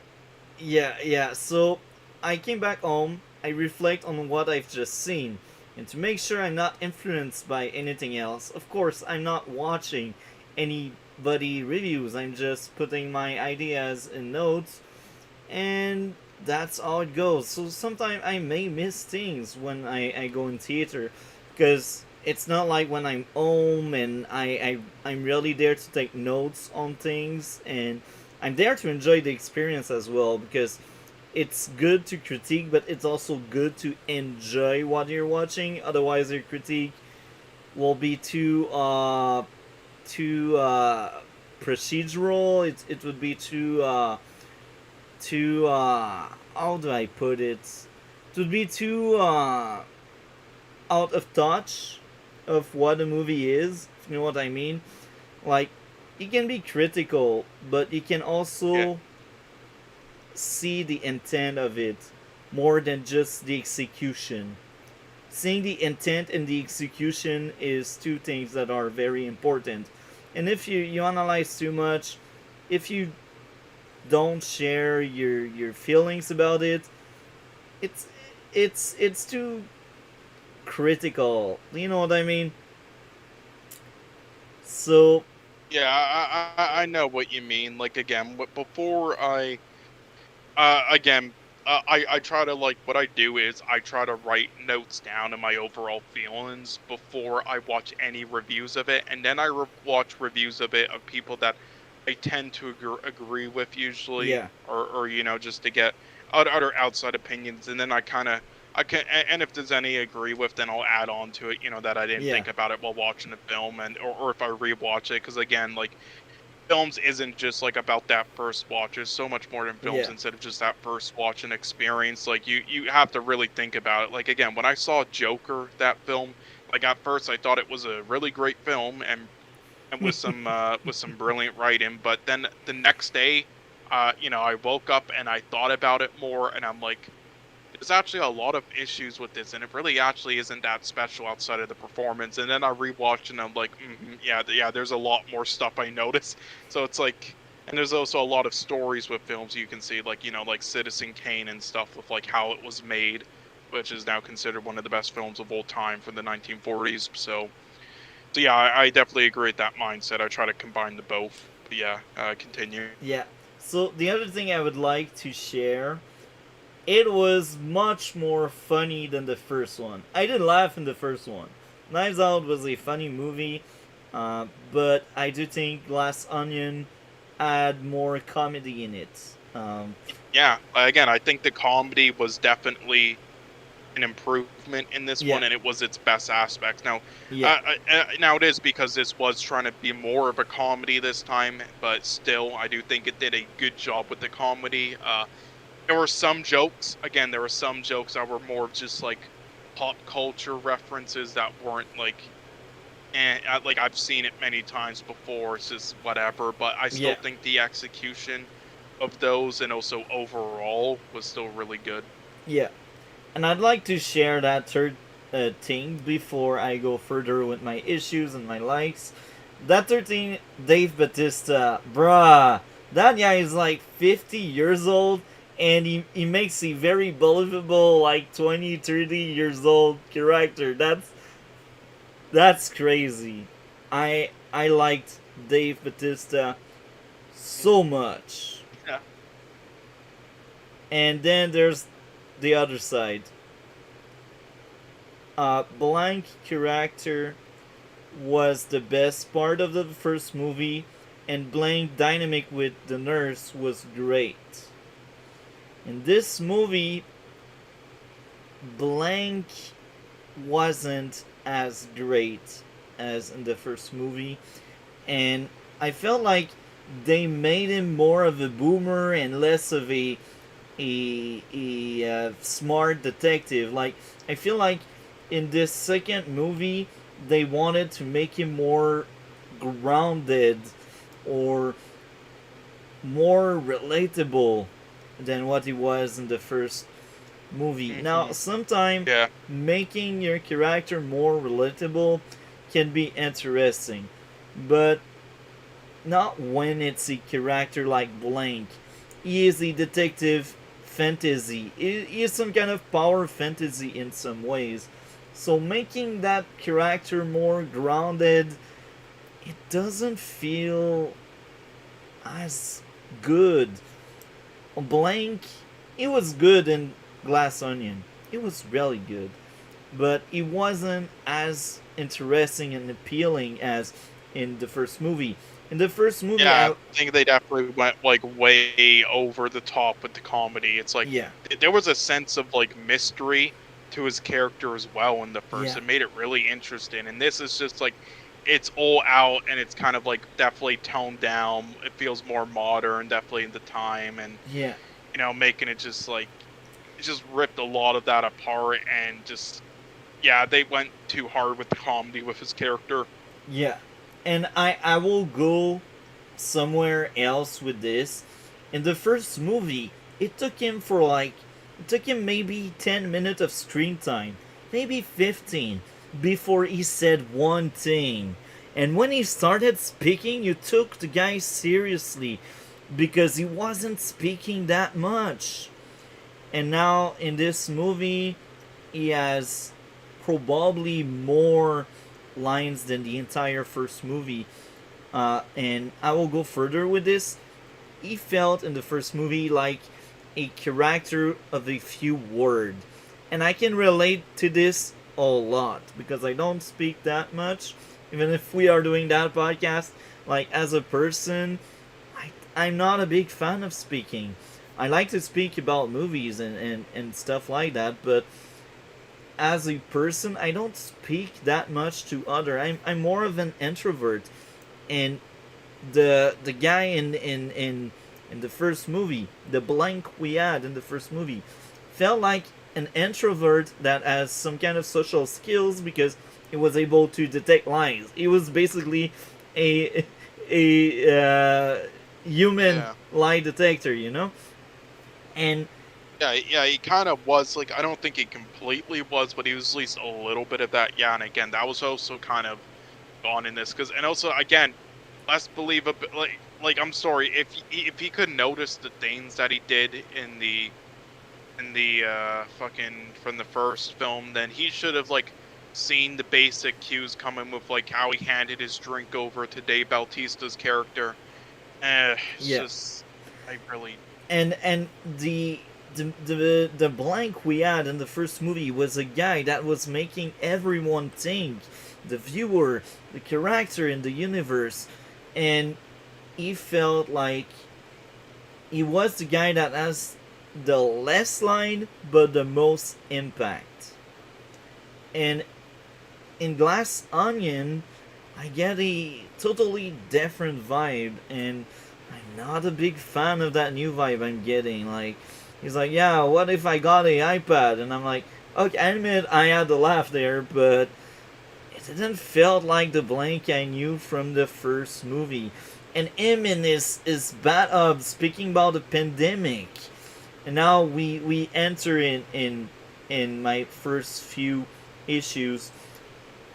They want the movie to be so grounded. They really want it to be Yeah. grounded, but it's Yeah, not. like that's another thing. Like the time zone of the not only the grounded part, but the time zone of the first film I think was really intriguing because it wasn't. There were many different time zones. Honestly, that film could have taken place in, Yeah, and it works, especially with like the old style of his house and being like the an older guy with his like the books he wrote. Like it really added to the charm and character of the first film. Like this one, it is so like rounded over the top. Like it just classic like just Netflix comedy stuff. Just it's not. It kind of removes a lot of like the intrigue from the first in that area as well, yeah, and just so, like having present day stuff and stuff like COVID in it right now, yeah. especially since it's kind of outdated now as well. At first, I will be honest. My theater was a weird place because at first I thought I was in the wrong room because we had subtitles. I was like, "What the fuck? It's in English, but I get subtitles. What the fuck is going on?" And we get to see like after a few minutes, I realized it's really the movie and it has subtitles. I'm like, so they didn't make a translation, but why subtitle? I don't need these. I'm bilingual. Anyway, they should have Yeah, told us. I think I think it's because was it French subtitle? Because it Yeah, might be because since you're like Quebec or but you Montreal, like again, there's a you lot of see, French people. So yeah, that's what they do usually. no, that's not what they do. What they do Oh, when they have fate with movies, they have both the French version translated and everything, and they have the original version. And when you take your ticket, uh, so what they usually do with other ones, I see. so when you take your ticket, you know what you are going into. They tell you this is the original version, this is English only. Or when you take your ticket, they also tell you, um, yeah, it's in French. And in some cases, when they don't have faith into a movie, what they do, they just don't give us English version, and we only have French version. And that was the case Yeah, with Sonic 2. I was pissed off because I could not watch in the theater nearby. I could not watch it in English, so I was stuck with the French version. But anyway, my point is, I thought I was getting the French version. I didn't want it, but they didn't add the option of the English version. So I was like, I will go see a movie in French again, like Sonic 2. I arrive in the room, the characters are speaking in English, and I have the subtitles. I'm like, what the fuck? man. At first, I didn't know I was Wait, so was watching it that. English subtitles or French French subtitles? subtitle. So, Yeah, I so I guess that's what they do sometimes. I guess because this is what I think what happened. I guess sometimes if you're in a country where two different languages are common or there's a lot of tourists, then yeah, don't always make two versions of it. Like if it's stuff like again like here in Canada, then they have anime films that are in Japanese, and so they make the two separate versions all the time since yeah, the dub and the sub obviously because it's not common. But if it's common with one language or whatnot or in a certain country, then what they'll sometimes and what they'll sometimes do is instead just have one version but with the subtitles. And I think here's the thing: what I think happened with Sonic, the dub is common in animated films, so I think yeah. But in live action films, it's not so common, and it's nowadays really looked down upon, like for Yeah. obvious reasons as well. Like animation, you can get away with it, even though the animation dub, besides like Studio Ghibli films, is usually really poorly done. But it's usually all right in like animation for obvious reasons. But live action, it just does not work at all. So I think with that, then they're like, yeah, okay, we'll just if they that, or they didn't even make a French dub version of it, Yeah. probably not, or they just were like, okay, yeah, we'll just have the I subs with it on all the showings, all the planes at the bottom. Like that's what they did in that's what they do in other countries I went yeah. to. They Like I didn't do do a live in dub, Costa Rica as well. and Yeah, it was the yeah. They first I doubt time. they even made a dub as well. It was the first time I was going at the theater and I get subtitle. It never happened before, and I've seen a lot of Yeah, well, movies in theater. I mean, I will say it happens a lot though. It is common. Like again, I do also live in Costa Rica, and again, they don't have any dubs, obviously, for any of the live action films for Yeah. obvious reasons. Again, they don't do that stuff with live action films, but they do have. So it's all in English, but they have Spanish, but they have Spanish subtitles at the bottom of every film I went to, and that, and like watching a lot of subtitle films, like I've gotten used to like seeing that bar there, like even if it's in English and I'm not paying attention. I mean, it doesn't bother me personally, but Yeah. I can understand for somebody who is not used to it, it might distract you a bit. It Like just distracted seeing it me a there. lot. At some point, I just stopped watching bottom screen and was just listening to the people. Anyway, Mm, I, I liked that movie a lot. It's not as good as the first one, obviously, because the main character doesn't feel as well done as the first movie. Now, I will cover my few issues. Uh, a bit too much politics early in the movie, and I felt it much more this time around than in the first movie. Oh, I mean, for me personally, I don't mind politics because again, where politics is in everything, and the politics, it fits for films like this. My issue with the politics in this film, though, is while it was really well done in the first film, and it also gave you both sides of things and think, and not like a specific like answer of like right or wrong and everything. Yeah, Um, my problem with it in this film is that we've already seen it in the first. Like it's the same rich versus poor. Like a character who's more lower class. Trying to get revenge or stuff happening or whatnot. It's like we've yeah, seen. It's like we already seen it in the first. We've already seen it in the first. It's nothing. yeah, And with the same sort of character like Chris Evans or Edward Norton, it's like again it carries a lot of the same tropes and elements from the first and into this one as well, just at a bigger scale and a little bit different. It's kind of the same thing, and that's my big issue with like the politics in this, is that we've already seen all of it. yeah. Now I already mentioned that before, but I will repeat myself a little bit. My other issue is how much rounded they wanted this movie to be, but at some point they throw the more grounded aspect out the window. But they will tell you, yeah, COVID, yeah, this mask, and this aspect really bothered me. I was like, what am I watching? What's the point of telling you they were masked? I don't need that crap.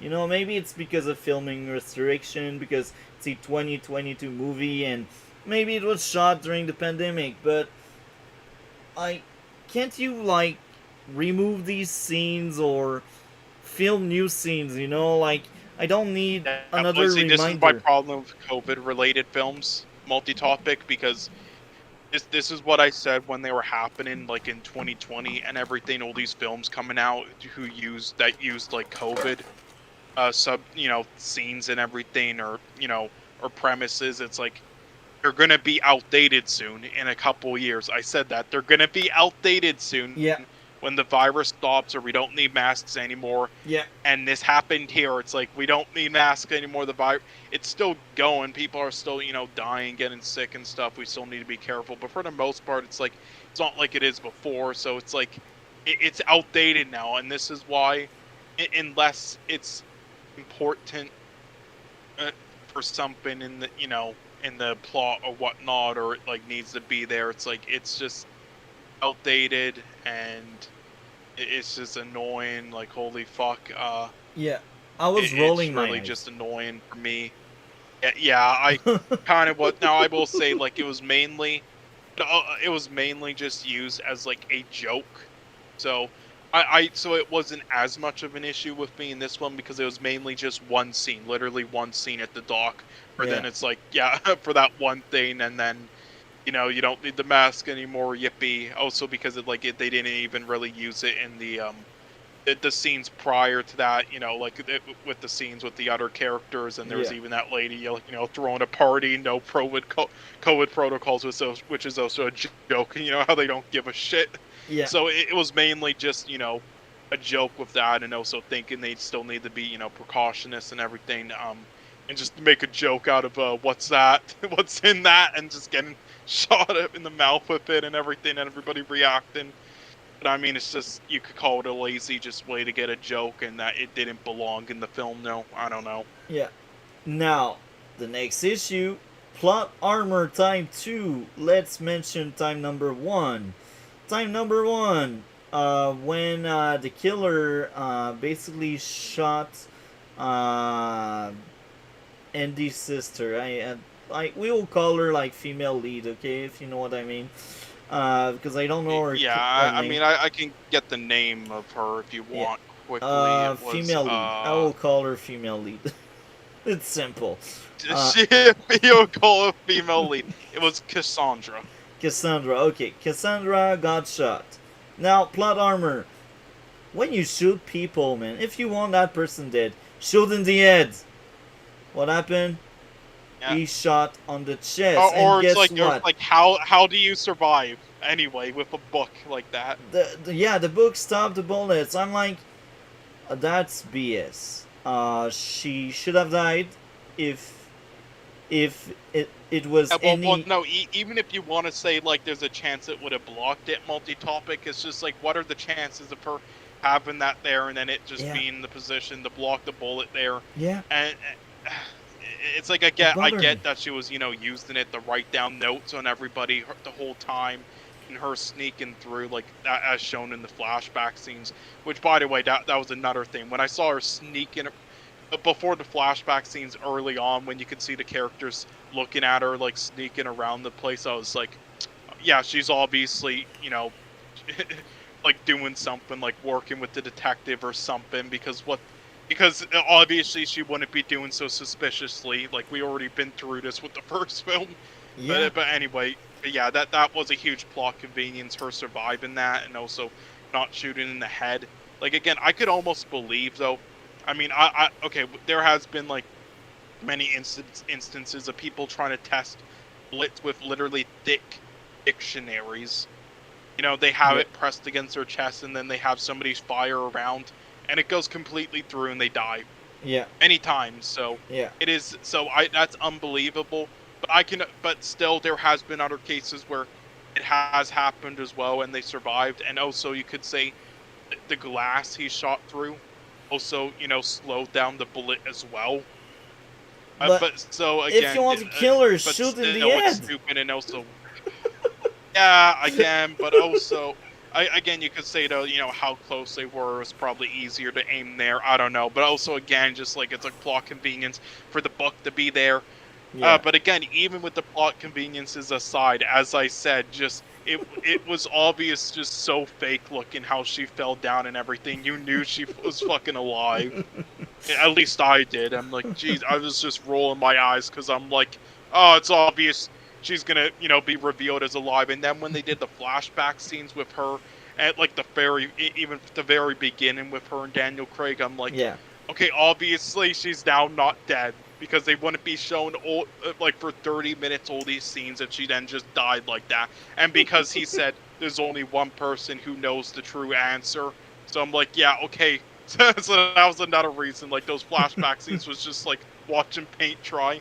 I was just like, can this end already? And now, as I'm going over my issues, I think I was too forgiving with the first score, I will tell. So when we go over grade after that whole movie review, I will correct my notes.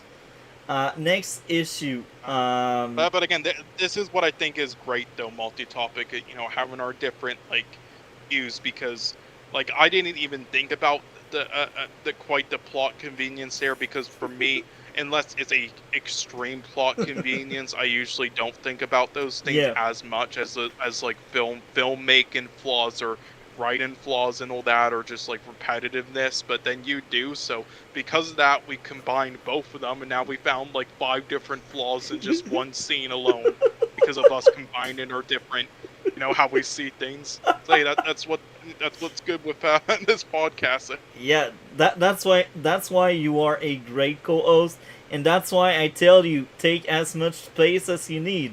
You're co-host. I consider you my equal on this. You're as important as me, you know. Um, Now, next plot armor because I said plot armor time two. The second time is at the end of the movie when the full building blows up. Boom, boom, boom. Nobody dies. What the fuck? Plot armor. Yeah, I was just like, oh my god.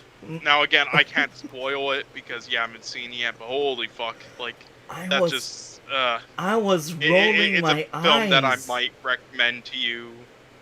I was I was kind of like there as well. It's just like, okay, again, you haven't seen the film, so I'm not gonna say it or the name of it, but there was Yeah. a film that I'm thinking of possibly recommending you Yeah. soon in the future after we're done with all these. Yeah. And it has a similar type of ending.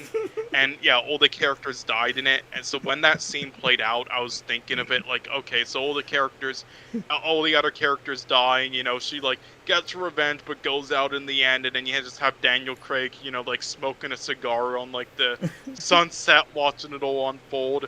But nope, every single one of them survive. I'm like, yeah, that is complete bullshit. It's like I understand like point of it is that the whole building, like the walls and like lighting is made out of that resource which he threw and started the fire, which made it catch it made it catch fire of like the ceilings and walls because that's what, and the lighting because that's what it's made out of, the crystal thing, Yeah. and not like the whole building or the floors. So because of that, it wouldn't explode the entire building or catch everything on fire. Like I get that, but still, with the amount of destruction in it and explosions, I know that is a huge plot convenience for sure, and it is. And There's many other things to that. Just holy fuck. they only pretend to be grounded after that. They only pretend. That's why that mask aspect of it make it so much worse because they want you to think it's realistic, it's grounded, it's in our world because they had the same traumatic event in their own world, but then a full building boom and nobody dies. Nah, it's really bad. Um Yeah, I just now again, I another thing to that scene though. Again, I know you don't care about like visual effects like CGI or anything, but I'm just wanted to point out the fire and everything in that scene looked so fake. It looked so fake. I'm sorry, it was so bad there. CG, CG. I will. I don't Yeah, point this out usually, but I will agree with you on that. This was like a TV budget fire. Like when TV does yeah, that and the kind car of breaking as well. When I saw that car fall down, I'm like, this is like a Hot Wheels movie. How that car looked. Next issue. Jesus. plot convenience on Duke going at the same time as the killer at the house of Andy. It's very convenient that they both chose to go there at the same time. I mean, it's freaking convenient, and that bothers me a lot. Me and my plot convenience. I mean, I didn't care as much about that plot convenience because And they it don't is sort of one, but I think it's, how do I say? Uh, they they don't even try to patch that one up. They don't even try to fill it, like in the first movie they did patch up what I thought was the plot convenience at first, but they didn't even try this time around. Like, I think it's a huge plot convenience because this is the reason why Duke oh, it was is kind of killed. it is because it's yeah, well, it's the reason why like everybody was like trying to go after her, I believe, Yeah. because when the lights went off, look for her. Now, next thing, I think that's my last issue. Weird flip from everyone turning on the villain. What I mean by there is, so far they are all jerks, just like in the first movie, and then the villain burns the letter, the red letter, and Cassandra looks around and she's like, "Did you see that?" And they all said, "No, we didn't see it." They Yeah, basically all, because to protect their stock, basically. yeah, but then yeah, they all are on board with the villain, and then because they go nuts and they destroy the house and then the house go boom, they actually flip on him and accept the fact that they have seen the letter burn, and they Yeah, are now it's on because Cassandra's yeah, side. it shows because now that they don't have money profits, because again his career is Yeah. destroyed. Most of his profit is gone. He still has his business, but his reputation is over, and then letting that pain and burnt. So he's gonna go bankrupt, and then also so then they're just so they have no net gain anymore. So they're just gonna I be like, yeah, fuck you. Yeah, I saw the letter burn. Yeah, I saw you drive to the house before she died. I Like, still yeah, feel just like, like flip flopping, which is kind of like what the rich do, but yeah. it was a little cartoonish, you could say. But I mean, the first film and the second film, like overall, the characters were cartoonish, kind of like Clue characters. It is kind of the point of it, but Yeah.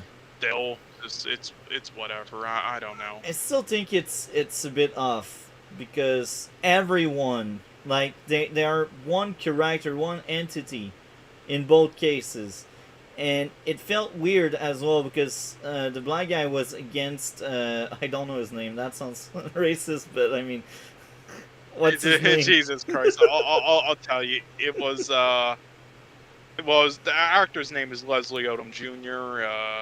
Very good actor. I don't know Yeah, why that he guy. keeps starring in.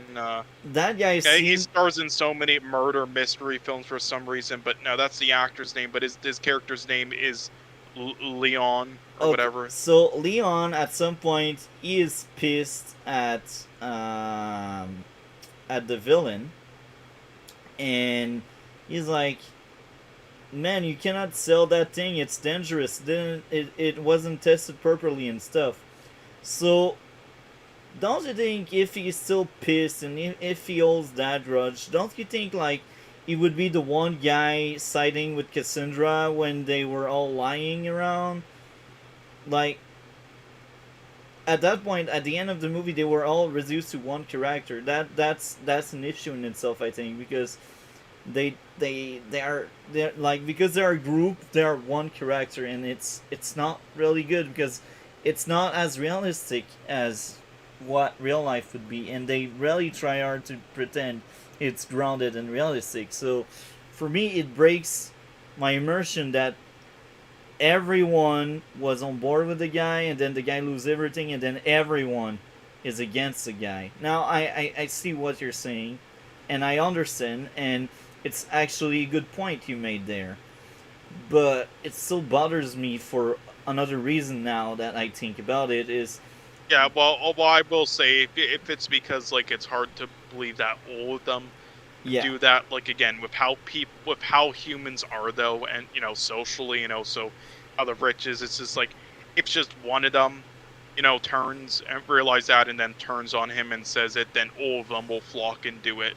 They'll all start to do it like a domino effect. That's how it mm, kind of works. So well, and also I will say the plot convenience again of the character. Again, I forgot her name. What the hell her name is like. Yeah, whiskey or whatever her fucking name is. Like like uh, yeah, them beating like out of the entire place with the character while she was looking for the note. Back yeah, plot convenience. I will say out of all the plot conveniences, that's one that I don't mind. I mostly don't mind just because that's usually the type of plot convenience that happens at least once in the majority of films, so it's one that I can at least give more of a pass to, even though it is kind of one and led to some stuff. But the rest of them, yeah, are definitely kind of plot conveniences. I mean, yeah. besides So those two mainly.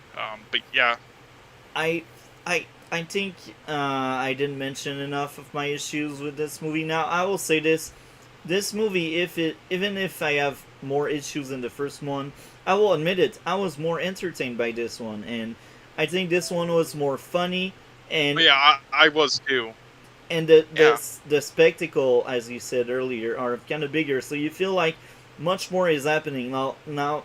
I will say this: this movie is much more empty than the other one. It's obvious for me because the main character, when you think about it, is more empty than what he used to be, and the cast is almost the same with just different actors in different sets, and um yeah, it was a very entertaining movie, and because of that, I cannot really give it a bad grade because usually when I am entertained, I don't I'm not too harsh or too good, But anyway, hmm I enjoyed the movie. I enjoyed watching it. I do not I was just regret gonna say watching it. you were about to say something though, like the one thing it led to something else you were thinking, another plot convenience that you had an issue with the one scene where they turned on the Edward Norton's character Oh yeah, at the end. well You said that you thought of something they else. yeah well the fact that they're not character on their own. They are one group, and that one group is one character. That's the issue I have. Like they're not. Yeah, well, that's the issue I Individually. kind of had with the first film as well. Like Yeah. again, they are they are not really as much of individual characters on their own. They're more of just like NPC characters, like that are given like tiny artificial reasoning like conflicts read, and then like like think twice of maybe they did it or not, but it's not real. And you can and in the first film though they did it a lot better, and because Yeah. there was a lot of character build up and them in the same room and everything in the same house and all that, but so they did it a bit better, but it's the same issue I kind of had. In this film though, you could completely know. It was so obvious. It was what they were doing. I I It's just like it was not a mystery at all. It's I like I felt it much more in this movie because they basically all go with the villain because they can benefit from that, and then when they cannot benefit from that anymore, they all flip on him, and that's why I feel it much more because in the first movie, even if they were a group, as you say, and the way you put it and place it, I agree actually, but there's still a big difference. They still add like different motive because they benefit different ways of that old man. Do you know what I mean? Like, um, one of yeah, them uh was basically on loans and stuff like the first movie. The character didn't really flip because uh the movie wanted them to flip. Like, it was a bit deeper than that. Do you know what I mean? Like, in this movie, they're like, yeah, what if one of these people in that group decided to be on Cassandra's side. Do you really think Cassandra would have set up on fire in the entire place? I don't think so. If she set up fires because everyone was against Yeah, her. well, again, in the first film, like again, all the you know, well, yeah, there was a lot more like thought-provoking stuff in it. In this film, Yeah, it kind of lacks that, but again, it's really just like it does the same thing with like the rich and like the lower class, upper class, yeah, type of things. But in the first, it was better layers to it and more things to think about. And this one yeah, is just basic. It's just again, as I said, like I think they upped the scale of it and the production design and the budget of the film. I yeah. think It's obvious. the script suffered. This yeah, the simplicity of the first was made it better. Yeah. Now they got money. I mean, things blow up. There was all the Yeah, woo, faction. explosions, bright lights, bright light. um, now, um, I like the mystery around it because I didn't see things come as easily as you. Uh, but I kind of still found it sus that it was very convenient that Duke just drank the poison. But then later on, it explained that it was on purpose. And then I found out that it was sus that uh, Blank didn't spot on that, and it took him a while to realize he was played by the villain. Um, so yeah, I still liked how Blank just dismantled the entire murder mystery at the diner. That I think that was my favorite scene, and then what happened after was also very good. I liked it a lot. Um, Now I will say this. I think the nurse in the first movie was more relatable and more interesting. I I just think she was more of a character. Um, She, I mean, well, here's the thing: the setup they did for both, they setup was both good. Good for both, but again, throughout the film, like yeah, the nurse character felt more a bit more like I don't know if that's the right word, genuine, but it's just it's like you've been you've seen her throughout the whole film, and like has like a good character, like like that uh, a lot about and how she acts, and in and this one the setup was good, but and outside of that though they don't do too much. It just again goes for more the comedic effect than instead of anything like the first did, and I think again it suffered. Like they tried to go more comedic with it, and it made it a more kind of entertaining and a more funny film, of course. And I do think the comedy kind of worked, but it took away from those aspects. yeah, I will say this. I have better sentence and word to place on Cassandra. Uh, I thought she was much more interesting when we didn't know she was working with Blank. And I think her character fell off for me the moment we realized they were working together to investigate. Now I was like, okay, she's just a tool Blank will use to uncover what happened, to understand and learn what's going on there and what happened to the sister. And in the flashback scenes, it was all just mainly comedic. It wasn't actually like interesting, like Yeah, getting to know her actually. And now it's revealed like it's not actually the character we thought like in the beginning yeah. was, like in her goals and like being a teacher and everything. But then after that, it was just like nope, I didn't care. I And again, like we knew there was something going on the whole time because they made it obvious and from the first as well. But yeah.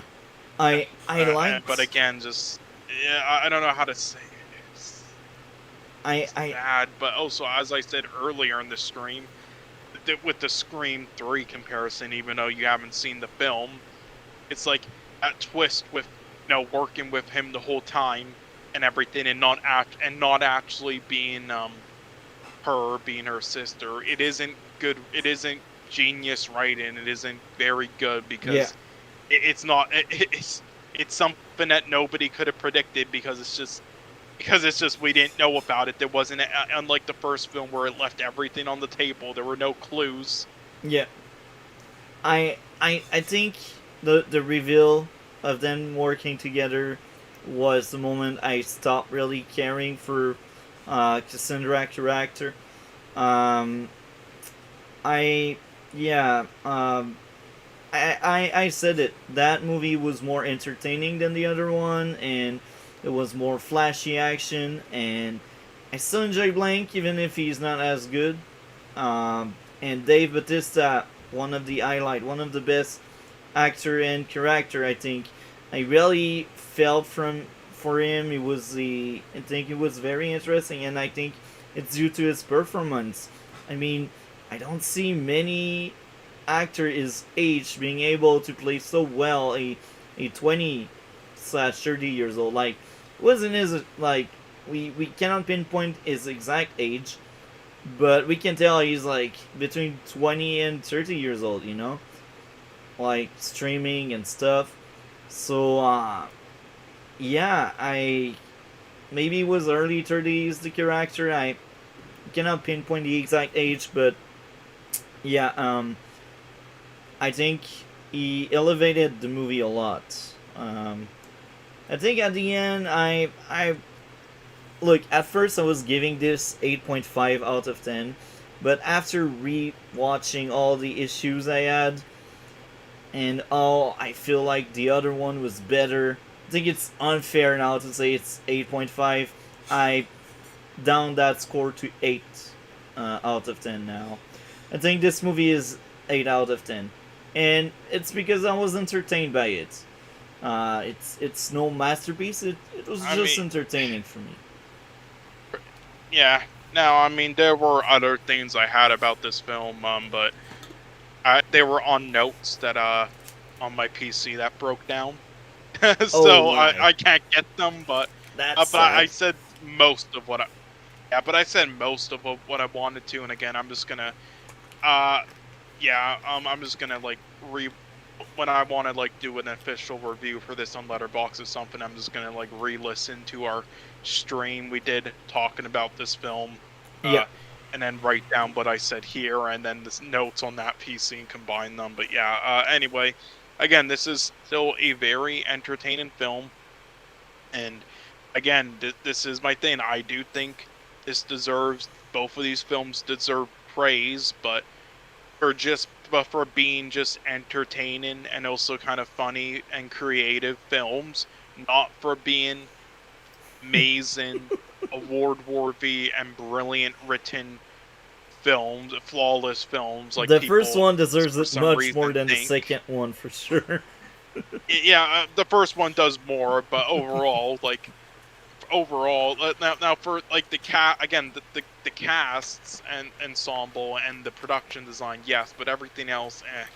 But anyway, so for the first, I said yeah, 7.5 out of 10 around that. This one, it's more of like a 6.5 or 7. It's like a point 0.5 or a point below. So yeah, first one is 7.5. This one like around a 7, 6.5. I would give it. But yeah, still very entertaining. Good films. I just do not get the crazy praise that these films are getting, or people who think Ryan Johnson is a good writer. Like, I don't think is that good of a writer or brilliant with these films, and neither was he with Looper, which had tons of plot holes. And let's not talk about The Last Jedi. Okay. Any closing thoughts before we move to Titans? Nope. And yeah, I'll be honest. Yeah, I don't have really much of anything to say about Titans, so this one I'll definitely let you talk more. But yeah, but for Titans, Let's yeah, start off by season one now. season one, I was a piece of shit. For me, I did not care about any of the characters. I will say the dream sequence in the very first episode in the intro, it set the tone for how bad this was going to be from there for me. They did not even film and edit that scene properly. They did not edit with how the with where each shot in the scene was supposed to be positioned at what time. It was laughable watching that. That was so horribly done. And then she woke up from the dream, and from there, yeah, that just set the tone for the whole show for me. This was, uh, yeah, that season one was pretty terrible for me. This made me honestly so excited for Gotham Knights because I'm sure it will be just like that. Yeah, I would say the acting from the younger characters was really bad, but it wasn't as bad as some of the acting from some of the older characters. I would say some of the older characters, it was like they were on par with fucking porn star level acting. So I'll say give some credit there, at least a little bit, to some of the younger actors. But yeah, and I really was not invested in any characters throughout the show. I will say I do like in the very first episode when they revealed like I already forgot who it was because this is so forgettable to me, but it was like you know, his friend or like family member or something died in Gotham or something. Yeah. And you know that he was from there. Well, you know, the characters would talk about in the background. That made it interesting because you know it was sort of like, you know, that again I already reflected to Who Framed Roger Rabbit earlier in the show was something else, but it was kind of like that where it's like, because you know Gotham is a pretty crazy place. It's like it makes you think, who killed him? What did he die from?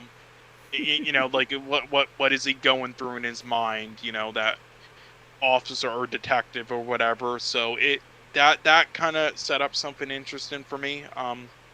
And whether they did something interesting with it or not is up to you. But yeah, so I would say that I didn't mind, but otherwise, yeah, this I thought it was just terrible. And honestly, the same goes for all three of the seasons. I do think season three was the most competently made, sort of acting wise and sort of writing wise, which is I guess why it has such a high score on Rotten Tomatoes and stuff. You know, those sites suck, but I just thought this whole show was kind of a mess. And yeah, that yeah, I mean, and that's honestly all I really have to say about Titans, because yeah, I don't have much that, you know, with the scenes themselves that I really want to go into from season one or season three. This was just like I mean, when we do more of the episode reviews or catch up to season four, I would go into more detail. But overall, season one and three was just so uninteresting, and I sped watched through so much that I don't even care to,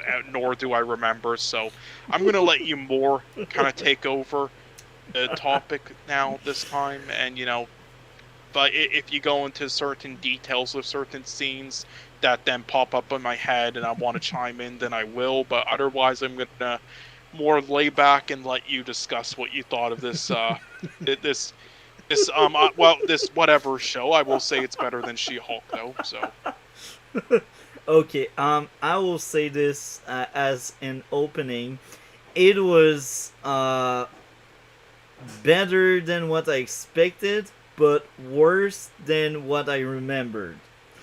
The first time I've seen the entire show, I wasn't as critical as now, and this is why I say worse than what I remember.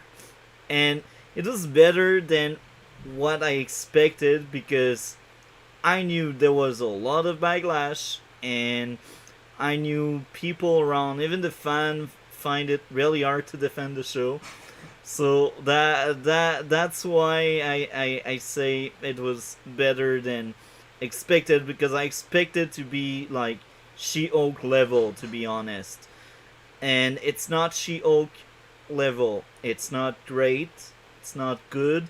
For me, each season got better. Right now, the focus will be on season one. Uh, I think season one is the most messy thing in terms of like writing, because some episodes are really bad and other episodes are really good. But here's the thing: in season one, just by looking at all of the grade I gave, uh, there were no amazing. Oh, actually, no. I see one amazing episode, two amazing episodes, and three. Actually, four episodes. So there are four episodes I consider amazing. Among 11, it's kind of bad. It's kind of bad. It's not a good ratio there. Um, and we got a lot of in between, and it's really uneven. This is the way I see Titan. Sometimes like you have a huge hit, and then you have a miss, and then you miss again, and then you miss again. Oh, you're lucky! You just got a hit, and then you miss again, and then you miss again, and then oh, another hit. And this is how I feel with that first season. Now flashbacks. Now, this is where I will ask your take on the flashbacks with season one, at least. Um,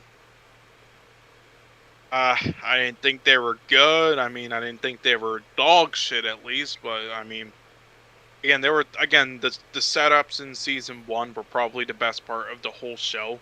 The setup and intrigue of learning about the new characters introduced Yeah. was the most interesting part of the whole thing. And some of the flashbacks did that. Let's not talk about the opening though. That was shit. Yeah, but that part and with some of the flashbacks, yeah, that was all right, I guess. Okay. Me, I think the flashback were competent, but here's the big issue I got with them: where they are placed. Oh my, they don't know where the Oh yeah, they're F. definitely placed poorly. Don't get me wrong, but I mean, you have to realize with how a lot of scenes are placed in this show, pacing is like the very first shot in the show is like a circus act, and that's basically where each scene is placed throughout. It sets the tone for the whole thing, like a circus where all the scenes are positioned. All right, so you just have to go with the flow. So I will focus on season one right now because that's the focus right now.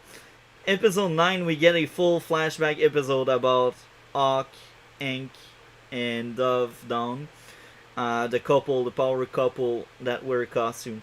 And here's the thing: that episode was actually one of my favorite episode of the season, but I think it's not at the right place.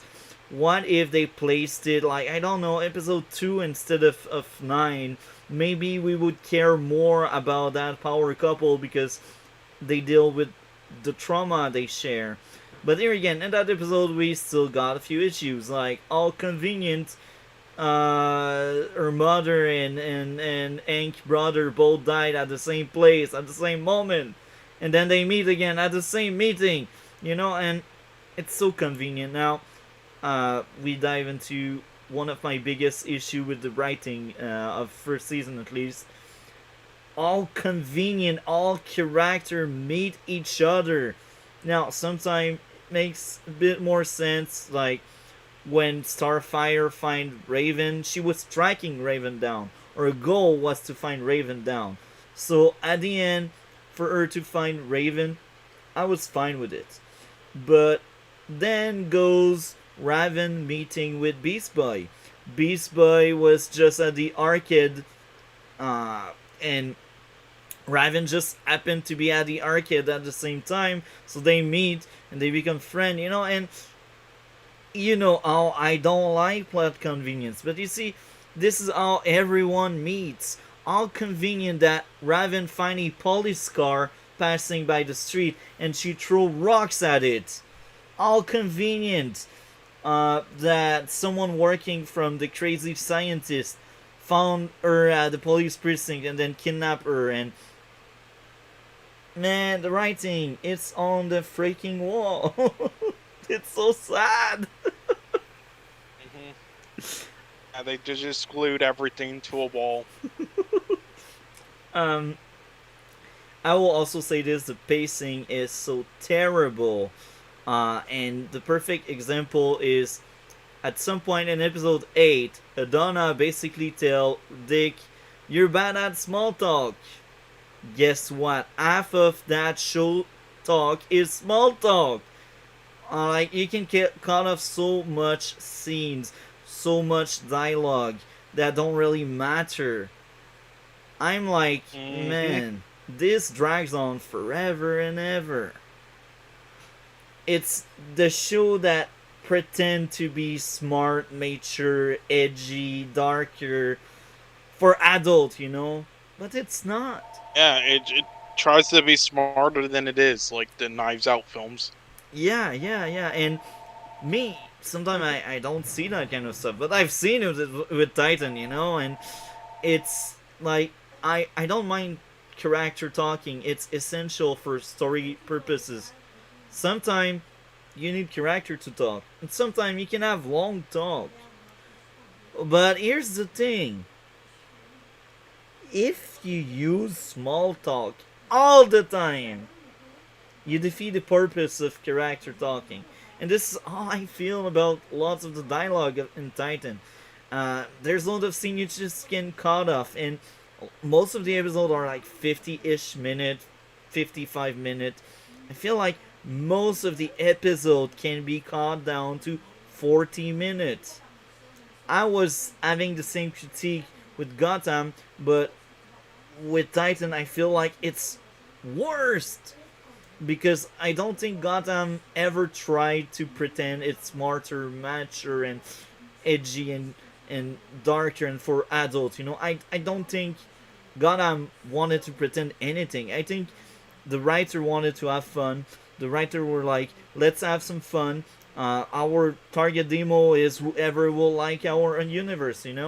But Titan clearly wants to aim at young adults, but it's written by stupid people. Let's be honest. That may sound harsh, but that's what's going on.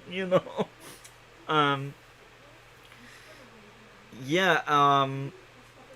So yeah. Sometimes I feel like the physics. I like the fight choreography. The action sequence are good, but sometimes I feel like they give super strength to characters that don't have any super strength. AKA Dawn. Sometimes she can flip people twice her size. Now they do explain she did Jeijutsu and she has self defense class. I get it. But she has no super strength. And even if you're well trained, sometimes you just cannot lift what you don't have the strength to lift. Most of the fight scene are good, but sometimes I notice you need to suspend disbelief because sometimes Robin do weird stuff. Sometimes Dawn lift people she should not be able to lift, but at least it's not too often. So I think most of the fight and the action is good, but sometimes I do find out like, nah, it's not on point. It's really not good. Um, Now I got another issue. Episode 8. So episode 8. What's going on with that? It felt like a season finale, but it's not. And here's what I mean by there is in season finale, you kind of close the big uh, mystery, and sometimes you leave the door open for a season 2. And sometime in season finale, what you do is you separate your character because you want to give them new storyline for the next season. So basically, Dick branching off the Titan and trying to live a normal life, that feels like having a normal life could be a season 2 thing. But no, they cram it in season 1 because they had 11 episodes and they really wanted to fill them, And this is why I feel like episode 8 was the season finale. Now, I've heard things about the production. I think the first idea was them having 13 episodes, but then after the channel realized it didn't perform that well, or it wasn't received as good as they expected, they cut off to 11 episodes. So they basically told the writer, yeah, change your story and uh, pick up whatever you cannot fix in season 1, pick it up in season 2. And this is why we end up with Trigon in season 2. Uh, Now, here's the thing. I think the first plan was they got like a 7 or 8 episode order, and then when they realized they had to go for more than 7 or 8 episodes, they just written stuff on top, leading to the flashbacks happening after episode 8. So the writing overall is so bad and messy. It's all over the place. Yeah, season 1 was bad.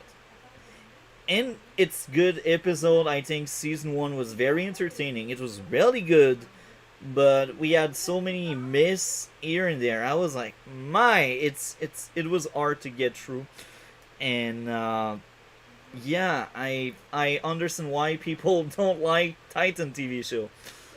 Um, would you add anything or reflect to anything I said? No, I pretty much agree with you with the. Yeah, I mean, also my neighbors are yelling outside right now, so I have to kind of keep it muted right now. But yeah, I mean, I don't have much to say, but yeah, I agree with the flaws you're saying and positives, like it isn't completely trashed.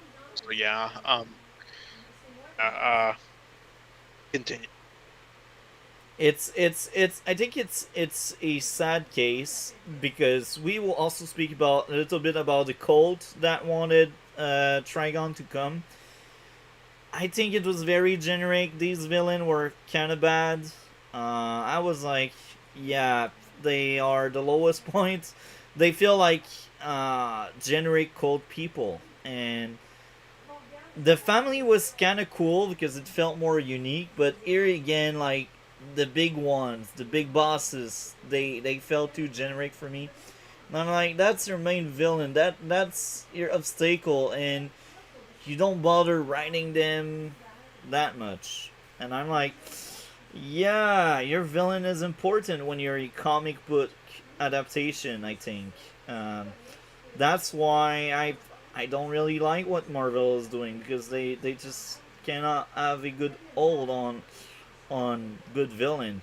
That's also why I used to like a lot of the Arrowverse, like Arrow. That's why I like Stargirl. Stargirl had great villains sometimes. So I think when your villain is poorly written, it will reflect on the entire show. Because even if you like the cast, you're like, yeah, the villain, the adversity is not that great. So why should I bother with them? So what would be your grade with season 1?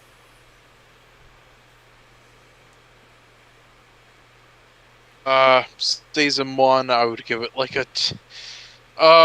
honestly, if you want to know my honest opinion, I think all three seasons Are the same. ain't great, but I'll do them separately. This one's like a 2.5. This Oh, is you see, almost as low as She-Hulk. Shield. Yeah, again, She-Hulk was like a 1.5 or a 2. So yeah, Okay. it's better, but yeah, I mean, Oh my. Um. Yeah, so that's I. I don't know. Are we gonna do season two? And yeah. Also, there's something that there's something that just happened multi-topic, so I might need to step away for like a few minutes. So if that happens, just continue on with season two or season three or whatnot. But I'll just say my grade overall, just all three of them. We had a 2.5 Oh out of my. 10. That's my grade, honestly. Okay, that's interesting. So I gave season 1 5 out of 10. At first I was giving 7.7, but I'm like, that's not worth it. I'm too generous. I caught off because we had too many character. I caught off because bad pacing. And I caught off because too many plot convenience. And the final grade I gave season 1 was 5 out of 10. So, I'm guessing you are stepping away right now? Or maybe you already did? Yeah, I'm away right now. Yeah, Okay. I mean, if I want to be generous, I can give season 3 a 3 out of 10. But yeah, That's kind of yeah, what you I can thought you would continue. give. But okay, that's good. Yeah, but yeah, I mean, yeah, you can talk about season 2 and season 3 because all my discussion with is already kind of over anyway. I don't have much to Yeah. really input outside the introduction, so just talk about whatever you want. I'll try to get back. Okay, just flash your icon, like plug unplug your mic when you're back, so I know you're back. Yeah, God. So, yeah. Now, I will keep the audience entertained because I still want to have a discussion with him a bit later on once he's back. So, I think season 2 was an improvement. It was a bit better than season 1, but here again, a lot of the same issues we had with with season 1 remained, and a lot of the issues I had with season 1 are back in season 2. Season 2 had a mediocre villain at best. The cast was still likable, but here again, pacing issues. It has terrible pacing. Uh, plot convenience are always there, and it pisses me off so much. Plot armor. People just cannot aim in Gotham or San Francisco. Who cares? Um, yeah, it's just really bad sometimes. And here again, they had flashbacks, and these flashbacks were at the wrong place in the season. Uh, Now this season had much more 6 and 7 than season 1. I think it was a bit more consistent than season 1. It was still kind of bad. Um, yeah. Season 2, mediocre, just like season 1. We have Deathstroke as a villain, and we have the Titan trying to stop uh, Deathstroke for whatever he's trying to do. We have Dick becoming Nightwing. It's fine. I mean, that's a character arc in itself. Uh, yeah. So season 2 has some flaws. Um, it's obvious. Uh, Shadow Bruce. So we get introduced to Bruce in season 2. I guess they got it right for Bruce. Bruce as a character is kind of fine. I liked him in season 2, but I do think the best season for Bruce was season 3. That was a great season for Bruce. Season 2 Bruce was more of a ghost or a thing the characters can bounce back on. He didn't feel like his own character throughout the entire season. Sometimes he does feel like his own character, but most of the times he's just a way for the character to tell what they think and what they feel, and a lot of small talk. I mean, he's the best tool for small talk, right? Rose as the supporting villain was somewhat fine, and how they flipped her to the right side was good. Uh, Robin, Jason Todd, basically experiencing a life changing experience. Jason Todd almost died, and this changed him, and he got PTSD from that, and that was fine. I liked that aspect of it a lot. and the whole plan of Deathstroke using Rose to reflect the past and say, look, a mirror of what the Titan did to kill Deathstroke in the past. They used Jericho. Now this time around, Deathstroke is using Rose. Um, Rose as a character at first, she didn't feel amazing, but as the season went on, she became a bit better and better. And yeah, Rose, uh, what happened to her? I don't know. She left the show after season 2. I guess they could only have her around for one season. Um, Now, fight choreography rise, I think it was better than season 1. Now, I will also say this. Um, Flashbacks, just like in season 1, wrong place in the season. The flashback episode should have been, well, the one with the Titan should have been um, at the start of the season instead of being like episode 5 or 4. It should have been like episode 1. Then we should have like something kick-starting the season, and then we Yeah. okay, Facts. so you're back.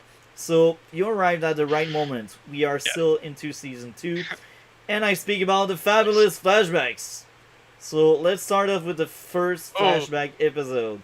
What did you think of the Aqualad centric episode with the old Titan and the Deathstroke drama? mm, mm. I would say it was okay. I would say that yeah, like in there the start of season 2, and with that stuff, I would say honestly, I thought it was improving, but in my opinion, the second half of season 2 was just pretty terrible. But yeah, I would say it's all right. Yeah, that was. I do like Tro, whatever his name was. I do like that character.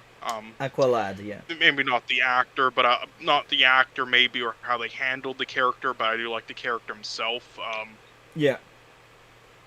So, here, just like season 1, that episode happened at the wrong place. I think it was at like episode 4 or 5. And I believe like they should have wrapped Mhm. up, like, I think Trigon's storyline was wrapped up at the end of the first or the second episode. Yeah, well, I'm just gonna say right now, when it comes to positioning of the scenes and pacing, I'm not even gonna like mention anything like that, because Yeah. that's the whole show, in my opinion. Whole show's fucking mixed up wrong.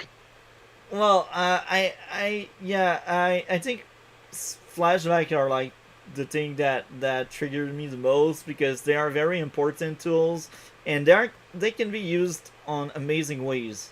Arrow used flashbacks for 5 seasons, even if 2 out of these 5 seasons had really terrible, awful flashbacks. And anyway, even Prison they sucked in these 2 seasons. I still feel like the flashback were still a good tool. And when I see Titan doing it wrong when they have another blueprint with Arrow, I'm like, what are you doing, guys? You're the one trying to be mature, edgy, adult, darker, and you come up with this.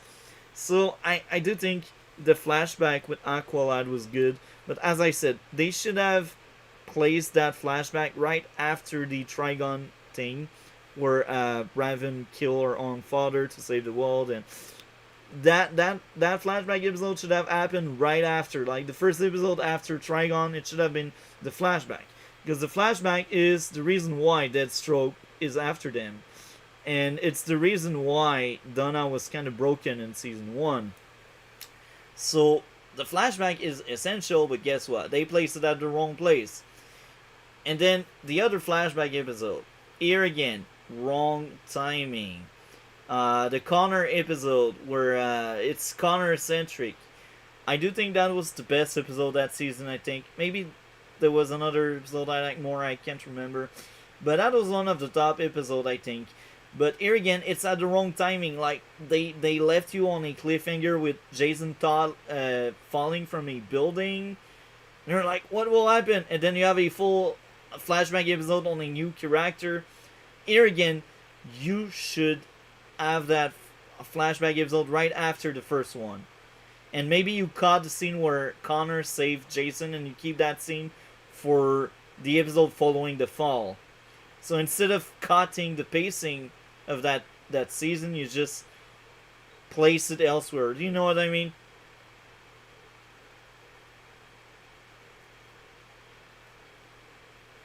Um, yeah, I get what you mean.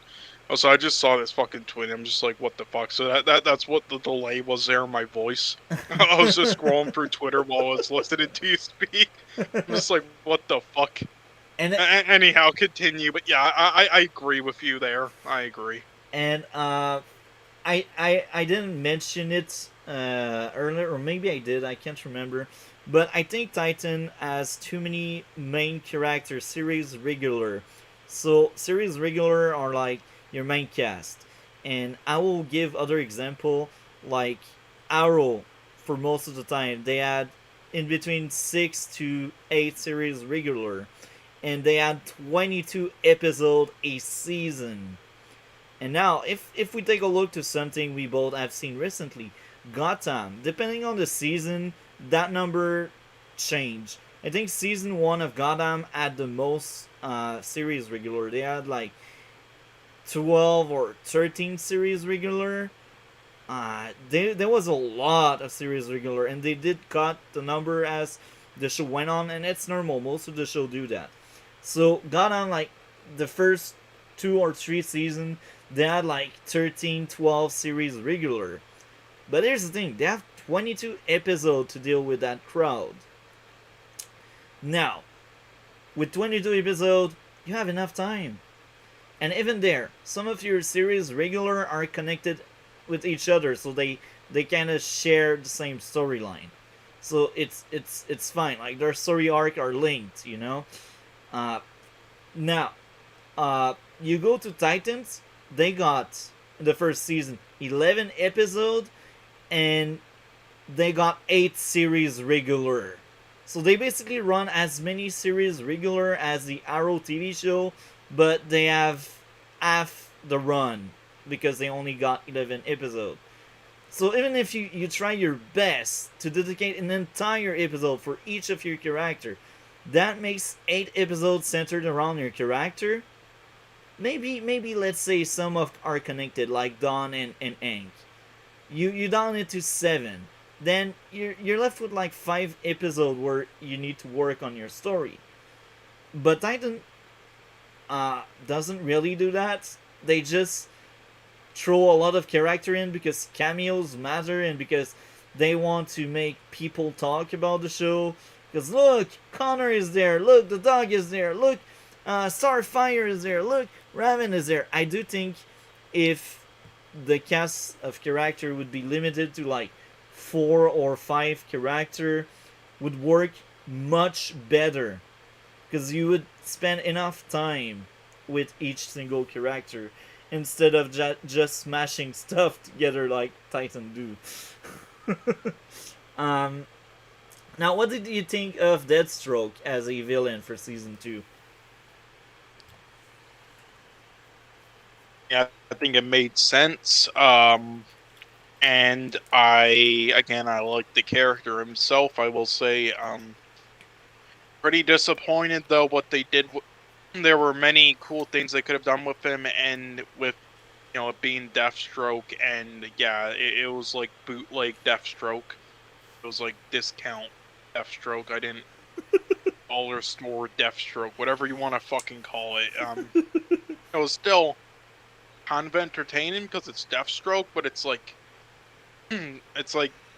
it's sort of like best way to describe it is like Joker in like the Gotham show or like Joker and like kind of like the lower budget movies or older movies. It's like it's still entertaining because it's Joker. It's like I don't think there's ever been besides Jared Leto's Joker. I don't that was garbage, but besides that, I don't think there's ever been a bad Joker. It's just there's been there's just weaker versions of it, and that's I would say that's more where he aligns.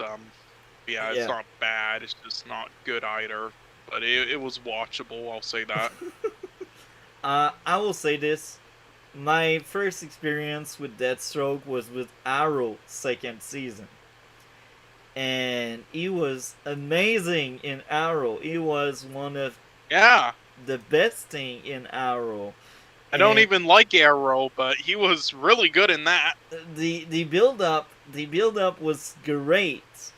And the way he became the villain in season 2 was also really good, and it made sense. And even further, he comes back in season 3 in one of the worst seasons on TV I've seen. And when he comes back, he is the best episode of that season. And then, guess what? He comes back again in season 5, my favorite season the show had. And here again, it's just a cameo of one episode. And that was golden. And they were smart enough to make the character evolve and becoming something else, something more interesting. At the end of season 5 of Arrow, that character had grown into something else. He was more of an anti-hero. He didn't really feel the redemption because there was no really true redemption arc with him. It's more of a growth, like he changed. He's no more any vengeance mindset, but he still wants to kill people because it's Deathstroke. So now coming to Titan, and I remember that even on my first watch, I was really underwhelmed by Deathstroke. I was like, what is this Deathstroke Titan? What is going on? He's not bad.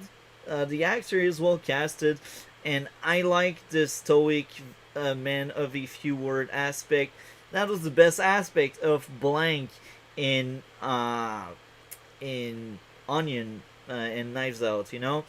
But that Deathstroke, it just felt off because he felt boring, to be honest, with Titan. He is like just another wannabe more serious than what I am, or there's something off. And then like him wanting revenge, and I'm like, I've already seen it with Arrow, and it was done better with Arrow, and like Deathstroke and Arrow destroyed Oliver.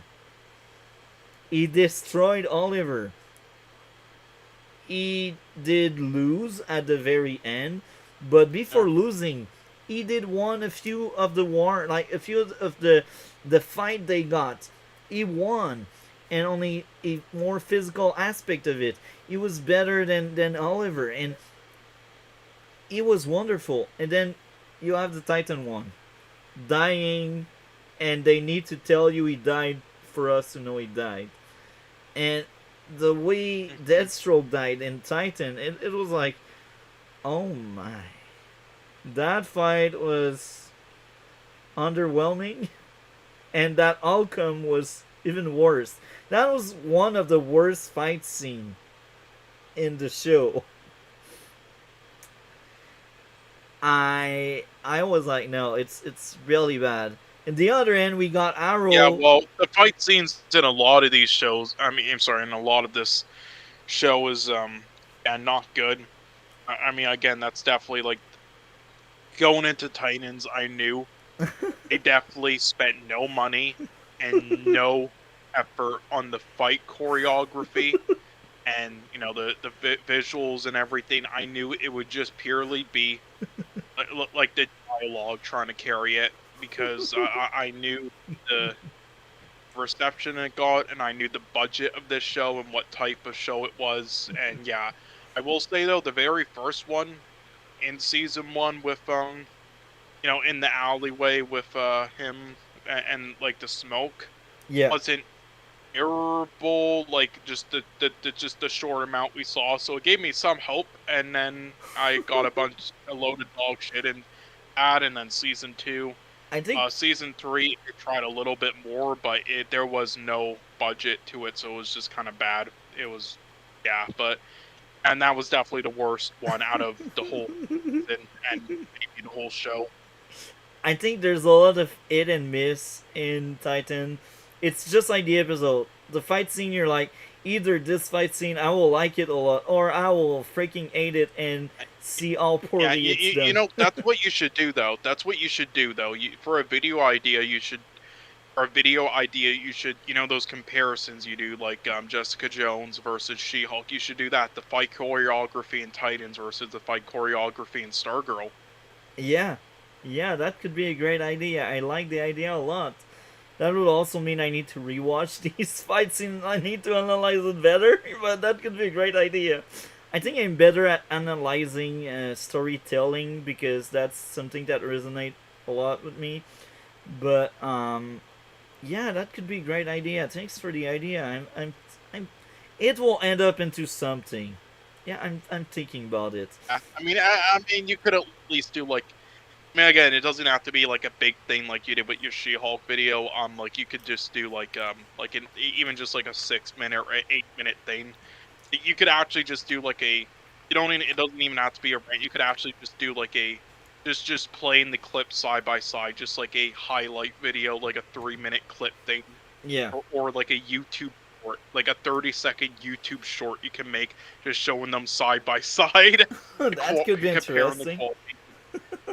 But It's even like Arrow had video. some great fight scene. Arrow, the final fight between Deathstroke and Oliver was great, and they also implemented great flashback because they also fought in the flashback, so they were able in that final fight to show some scene present day, some scene flashbacks, and the choreography was good and the action was good. But then you get Titans and Deathstroke just get pierced through by a sword by his daughter. And apparently all you needed is the right sword at the right place. He's a freaking meta-human! He can heal! And you're telling me he just died like that? Like a piece of shit in the street. Wow! Titan, guys are genius, man. Um, and I feel like they had no idea for Beast Boy, and this goes back to me saying too many character for small runtime. So they basically use Cadmus as really bad cartoon villain. Oh yeah, we need to be rich. We need to create weapon. We are scientists that have no mercy for anybody.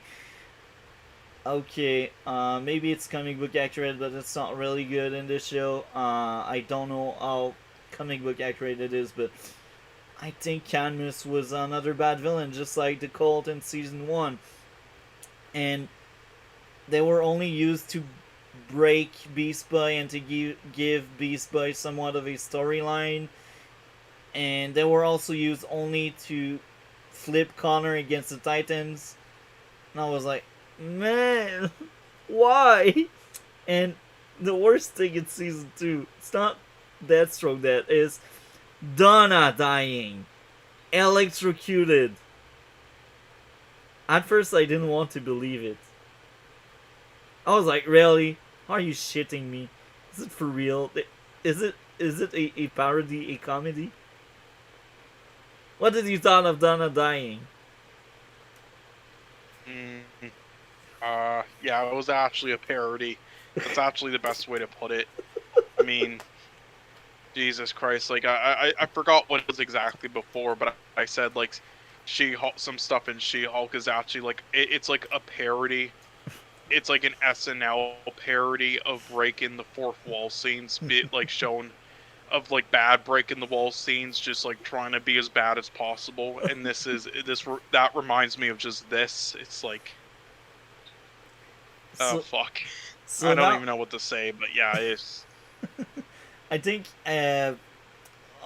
we can also move on. I think the small Bruce we had was somewhat fine. It wasn't Bruce most of the time, Either it was Raven playing with people mind, or it was just Dick speaking to himself.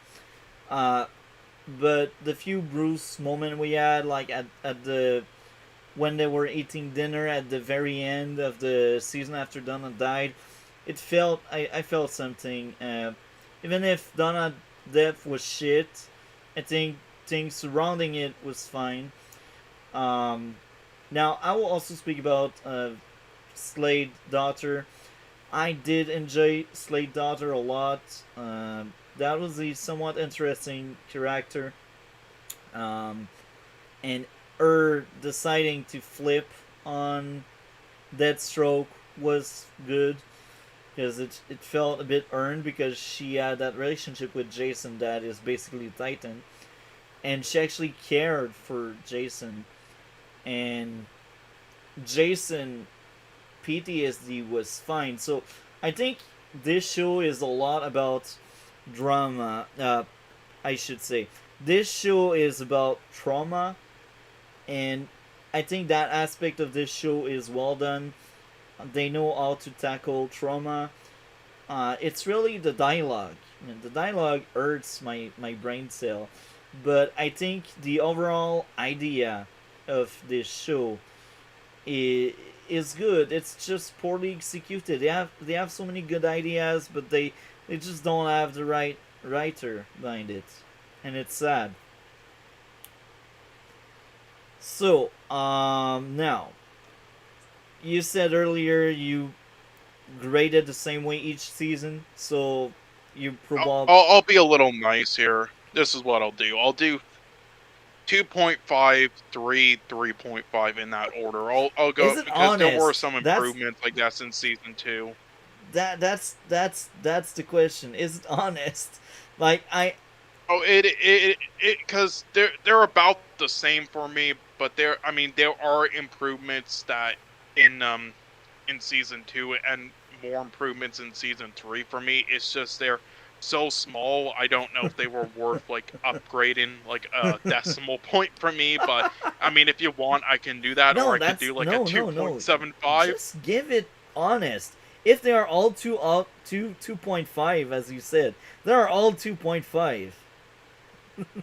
Well, there are around that, but I mean, again, it's because I like rounding stuff out, so that would be the closest to their like whole number. But if you want to go like detailed, then yeah, season 3 would be a 3, season 2 would be more like a 2.75, and like You see, it would be this is like what I around wanted to know. that. So So you thought season 2 was a bit yeah, better. That's good.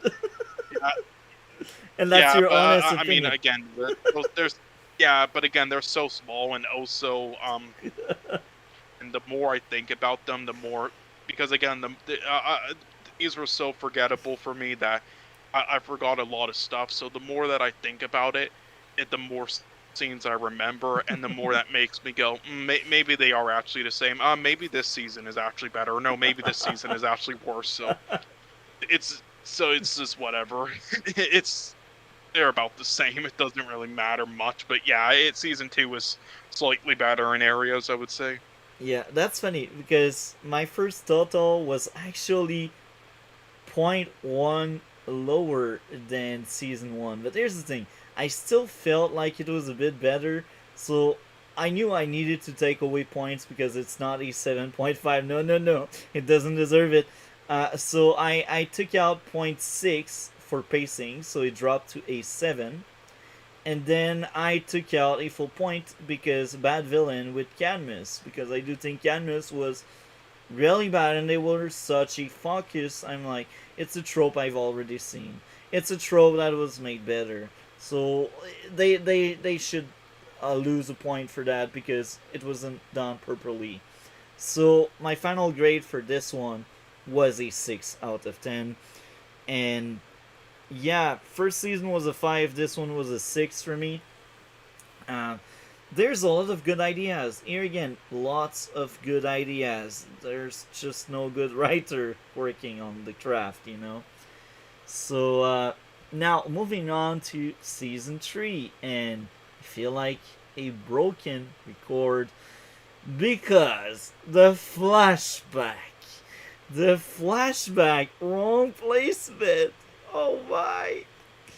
So, how do you feel if we have that huge flashback episode about uh, Jason turning into Red Hood being divided in two, and the first half with Bruce and their bond together, Yeah, like being early in the season instead of like episode like 7 or 8.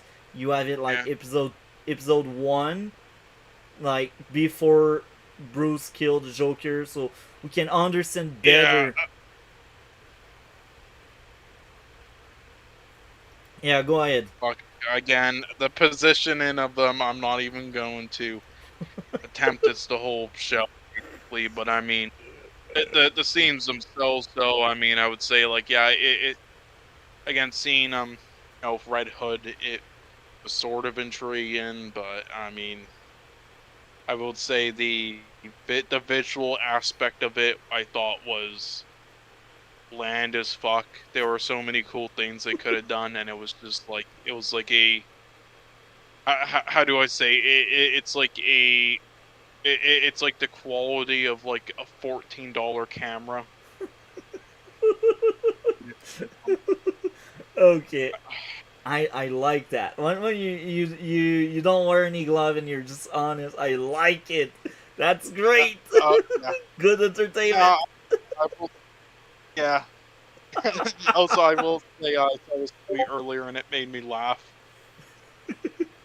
Um, as Elon he you know that Twitter Blue thing he did where it was an $8 subscription per yeah, month yeah. for, and you get a check mark, and it turned out to be a fucking disaster and just a huge fail for him. But before that, somebody was like complaining, saying like paying $8 a month is not free speech, and then he replied saying your feedback is appreciated. Now pay $8, please. So now he's complaining that all the sponsors are dropping in, and he's lost like 30% total of his business now. So then this guy, and this was his response. I I like thought it. this was pretty funny. Um, Yeah, yeah, seeing the left and the right just go to war on Twitter is hilarious while watching this fight die. Is it good? The fight is shit. I hope it dies. good entertainment. Um, Yeah, better entertainment than Titans and She-Hulk now. But anyway, let's continue. so I do think Bruce was amazing this season, and he broke his one rule because he cared a lot about Jason. And if they place these flashback before that, I do think the scene where he kills the Joker would feel, or more the reveal than the scene, it will feel like earth breaking. And the moment where basically Jason is killed, you would feel for him, and it's just not at the right place, and it's very sad. Now I do think the reveal of him working with Crane is fine. Like that half of the flashback episode was actually fine in the placement. It's really the first half of that episode of flashback that really bothered me, because that first half is heavily on Bruce and Jason relationship, and Jason and his female friend. So it was, I think it was like the wrong moment for that to happen. Now, here again, just like past season, bad pacing, plot armor on 300,000 million on everyone. People just don't die, and that bothers me so much. And it's even worse, because guess what? When they die, there's a train where they can go, and then they can escape the train and come back to life. Man, even the first time I was watching that, I was rolling my eyes. And the first time I've seen the third season, actually, I started to get more critical on shows and movies I was watching because of Titan. So that season was, man, it was rough because there's a lot of good things in third season. I mean, again, I do think those good things were more than the other seasons. That's the thing. Like, again, Yeah, there were a lot of rough things. I do think the rough things were the show as a whole, but I think the reason why a lot of is in this season, I think, got trashed on the most out of online by the fan base, and I think the reason why was because we all knew like the whole show in general and season 1 and season 2 was just bad. We all yeah, knew that, and we had no expectations. Season 3, though, again, like somebody took a screenshot of the Rotten Tomatoes score, and Titan season 3 had 100%, and it became a huge meme online. And then people watched it to see what the hell it was about, and then it was bad like the other seasons. And then they're like, "Wait, why does it have 100%?" So I think because of that, people worsen the other two because of the reception it had on Rotten Tomatoes, in my opinion. yeah. I do think the third season was the best. It has a lot to offer. I think it's somewhat becoming a somewhat decent show. I won't say good because I still think It's becoming more competent, yeah, character and writing wise, at least. yeah, It's like more functional, and now that they, it's like Gotham. Now that they got some filler out of the way, they're doing more yeah. like they're And they're doing more stuff, I guess. it's so sad because there are some great episodes I think that in that season, and I enjoyed it the most for sure. I was actually looking forward to see more, and uh, what bothers me the most is really like the wasted potential, the bad writer in the case, and here again some of the issues of past season are back, like too many character. It's just too big. You cannot handle like 8 to 10 character as series regular if you got 13 episode. It's just too many, and you don't have good writer to handle that.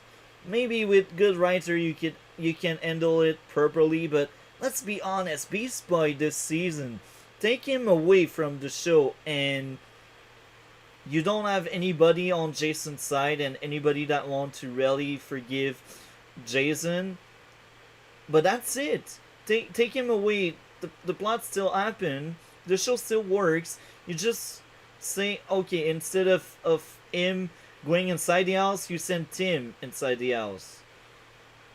So it Beast Boy wasn't needed. He just wasn't needed in this season, and it's sad to say because in season one I think he had somewhat of a character arc. In season two, turning him in against the Titan, the one people he liked, was interesting but poorly executed. But season three, it's just empty. It's just hollow. There's nothing for him there, and that's that's also interesting because I also think they placed the episode at the wrong place or scene at the wrong place because at the end of season two, Starfire lost her power, but the opening scene in season three, she still has her power, but then she loses her power again later in the season, Yeah. only for her to get her Yeah, power it's all back. position. It's like, what the fuck is? It's so incoherent. This whole show. It's like they all did a line of cocaine after fucking make. It's like they made The Wolf of Wall Street, and Babylon on their cocaine fest, and then afterwards they had a hangover, did a few more lines, and then decided to edit together the show. And I will also be honest, as much as I liked Donna in season one and two, I don't think she was needed in season three, and she was Uh, only She brought got back. repetitive. She was only brought back because it's Wonder Girl. It, Yeah, she was brought back because very it's Wonder. repetitive, not needed. Yeah, and it's so sad. As I said, I really enjoyed Donna in the first two seasons. She was needed the first two seasons because she was the more grounded aspect to Dick, and she is probably the only woman Dick won't sleep with. So, I mean, like, yeah, Donna not needed this season. Um, Now I'm glad they wrote off Dawn, because Dawn, she wasn't that needed. A little bit in season one for Aang, a little bit in season two as well, but in season three, after Aang died and she caused Aang dying, I think Dawn is no more really needed in the show. So I'm glad they wrote her off. Um, yeah, I'm glad they wrote her off. Tim Drake is somewhat of a good addition. I think he is very interesting because he reflects, in some ways, a second chance for Dick to be a better mentor, because he kind of messed it up with Jason, because he it's partly because of him that Jason became Red Hood. It's not only because of him, like it's all the factor, but Dick has his part to play into Jason becoming Red Hood. So Tim Drake is like the redemption in some ways, and it's I think it's very interesting. Um, Now, I think we covered lots of oh yeah, personal drama and people arguing and fighting because we need personal drama. Look, in drama type shows where it's a drama and it's the purpose of it, I'm fine with it. Sometimes it can be Yeah, done there's good. no purpose to this. Yeah, it's It, just again, the Stargirl drama, it starts for a reason. Any drama that happens in the show, yeah. it's I think I made this comparison before with some if I believe it might have been She-Hulk, but it's literally like Suicide Squad 2016, where it's like characters just do stuff because the script says so. Because it's like, okay, we need to move on to the next act, so we need all you to randomly do this. It doesn't matter if it makes sense or not. Like the bar scene where they just then randomly, together and then become friends and team up. It's like it wasn't earned and it makes no sense. And yeah, this happened a lot here with the drama. The personal drama in Titan is really bad. It drags down the show a lot because it's not handled by a good writer, and Yeah, and it is important though. Like again, for Titans like that, and like all the other shows we've seen, like a lot of it is about like character drama and them like trying to like get on the same page and stuff. So it is actually an important aspect. It's just it sucks, and here it sucks. yeah, and sometimes it brings to character growth, but that's the point of drama. Usually, it's for character growth, and I will be honest. This season, the most character growth we had was from Bruce, Dick, and Jason. All of the other character, maybe Starfire, because now understands her past, but it's not really character growth because I'm pretty sure she's still the same character. She will just have other powers and other knowledge about herself, but she's still kind of the same character. Connor, even if he slept with someone, that won't really affect him as a character. Like it's just surface thing. It's not deeper stuff that make your character grow. It's just like, oh look, we tried to do this with that character. Okay, great. So now I think we covered a lot of ground with this. Um, my first final grade was 8.8, which is clearly that's not the final score though, because I take away points. But that was my first draft at the score, 8.8 out of 10. Because I was like, oh, it has something more. I was much more entertained by this season, and the issues that were bleeding of the show, like season 1 and 2, they were still around, but not as often, or they didn't impact it as much for me, at least. I think the pacing was much better this season. The flashback placement is still wrong. They just don't know where the F to place these freaking flashback. They just don't know how to make them. But overall, I think the pacing, the runtime is much better. We no more have these 54, 55 minute episodes. Sometimes we have 50 minute episode But in these times, I felt like it was much more justified than season 1 and 2. Season 1 and 2 just wanted to look smarter, deeper, longer, but they were not really because it was filled with emptiness. Season 3 doesn't have that much too long episode, Um, so I do think it was a big improvement. But then I'm like, it's not worth 8.8 because there are still issues. I still had lots of issues with some of the episodes. Some of the episodes are really bad. So it lost point 0.8 point for the placement of flashbacks because I do think it damaged a lot this season because I really wanted to see and understand why Bruce killed the Joker and why losing Jason broke him so much. The idea is really good, but because the flashback are at the wrong place, you end up not feeling that good watching this. Now, the other place where it loses 1 point because too many main character. Cut the cast. Titan has 13 episode. All you need is like 4 or 5 series regular. Cut them by half. Too many characters. The final score, which is the one I will say here, 7 out of 10 for season 3. So I think each season was a bit better, but it still has issues. And I really hope in season 4 I I just have praise, because we are 3 seasons in. It's still not really good, and even there, this season, for me at least, was on par with like one of the weakest Gotham seasons. So right now, Titan for me is a really somewhat disappointing show, but not really because I kind of expect it. But it's a bit sad that Titan has so many good ideas, but it's just not handled by good writer. So yeah, any closing thoughts on Titan third season? No, that's about it. I'm kind of done.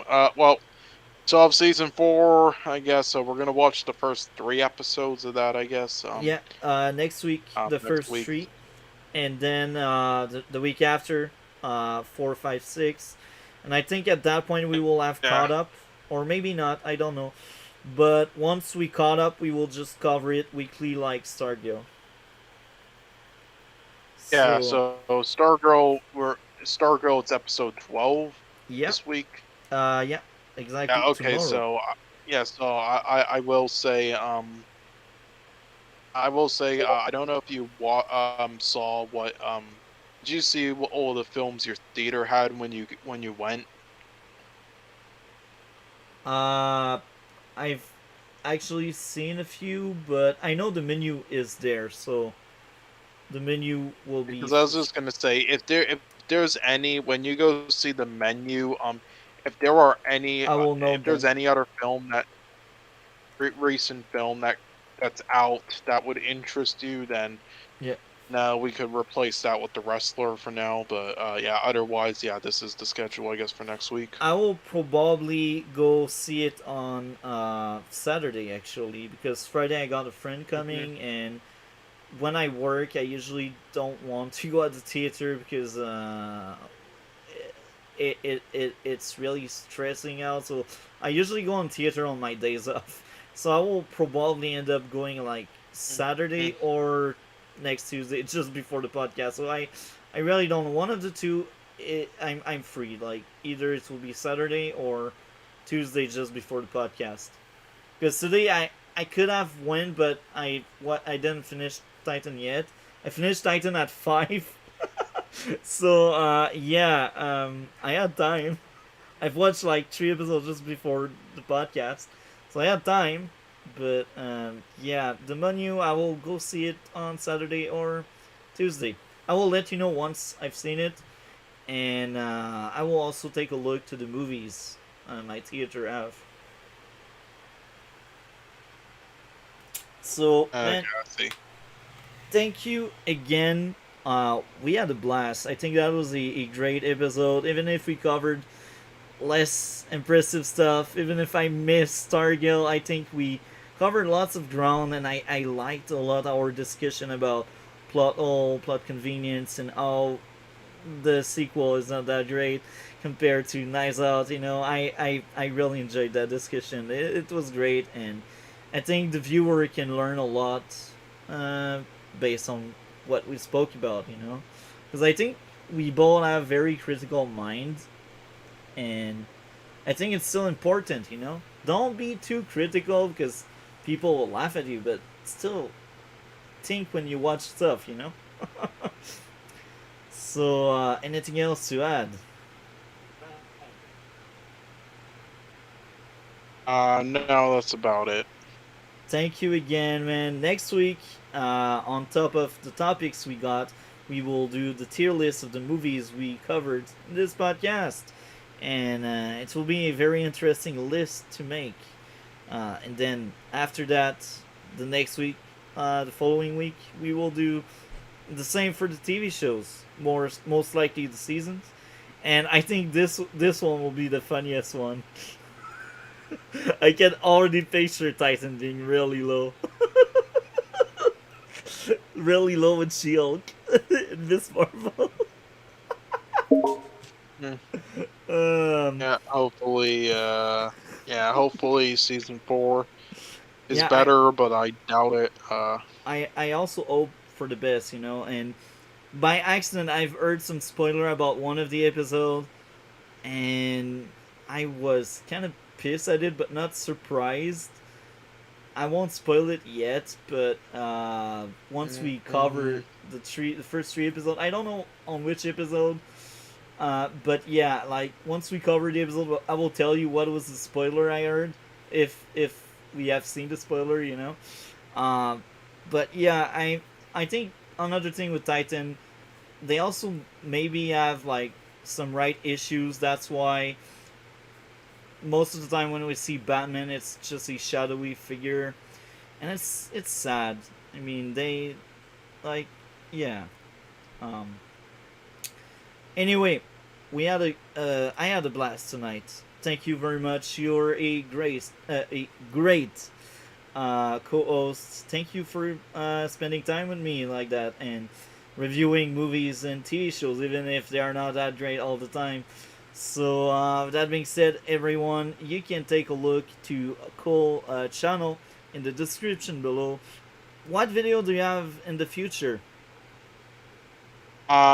Yeah, I don't know when I will, but yeah, I might start doing them soon. But for the moment, nothing yet. But I will say I do. I mean, if you want a site that I'm more active on that you could link as well, then it would be this one right here. I'm pretty active on this and write a lot of reviews, so you could check this out. But yeah, Perfect. So thank you very much, man. And I wish all a good day and take care of yourself, Cole. Have a good one. you too.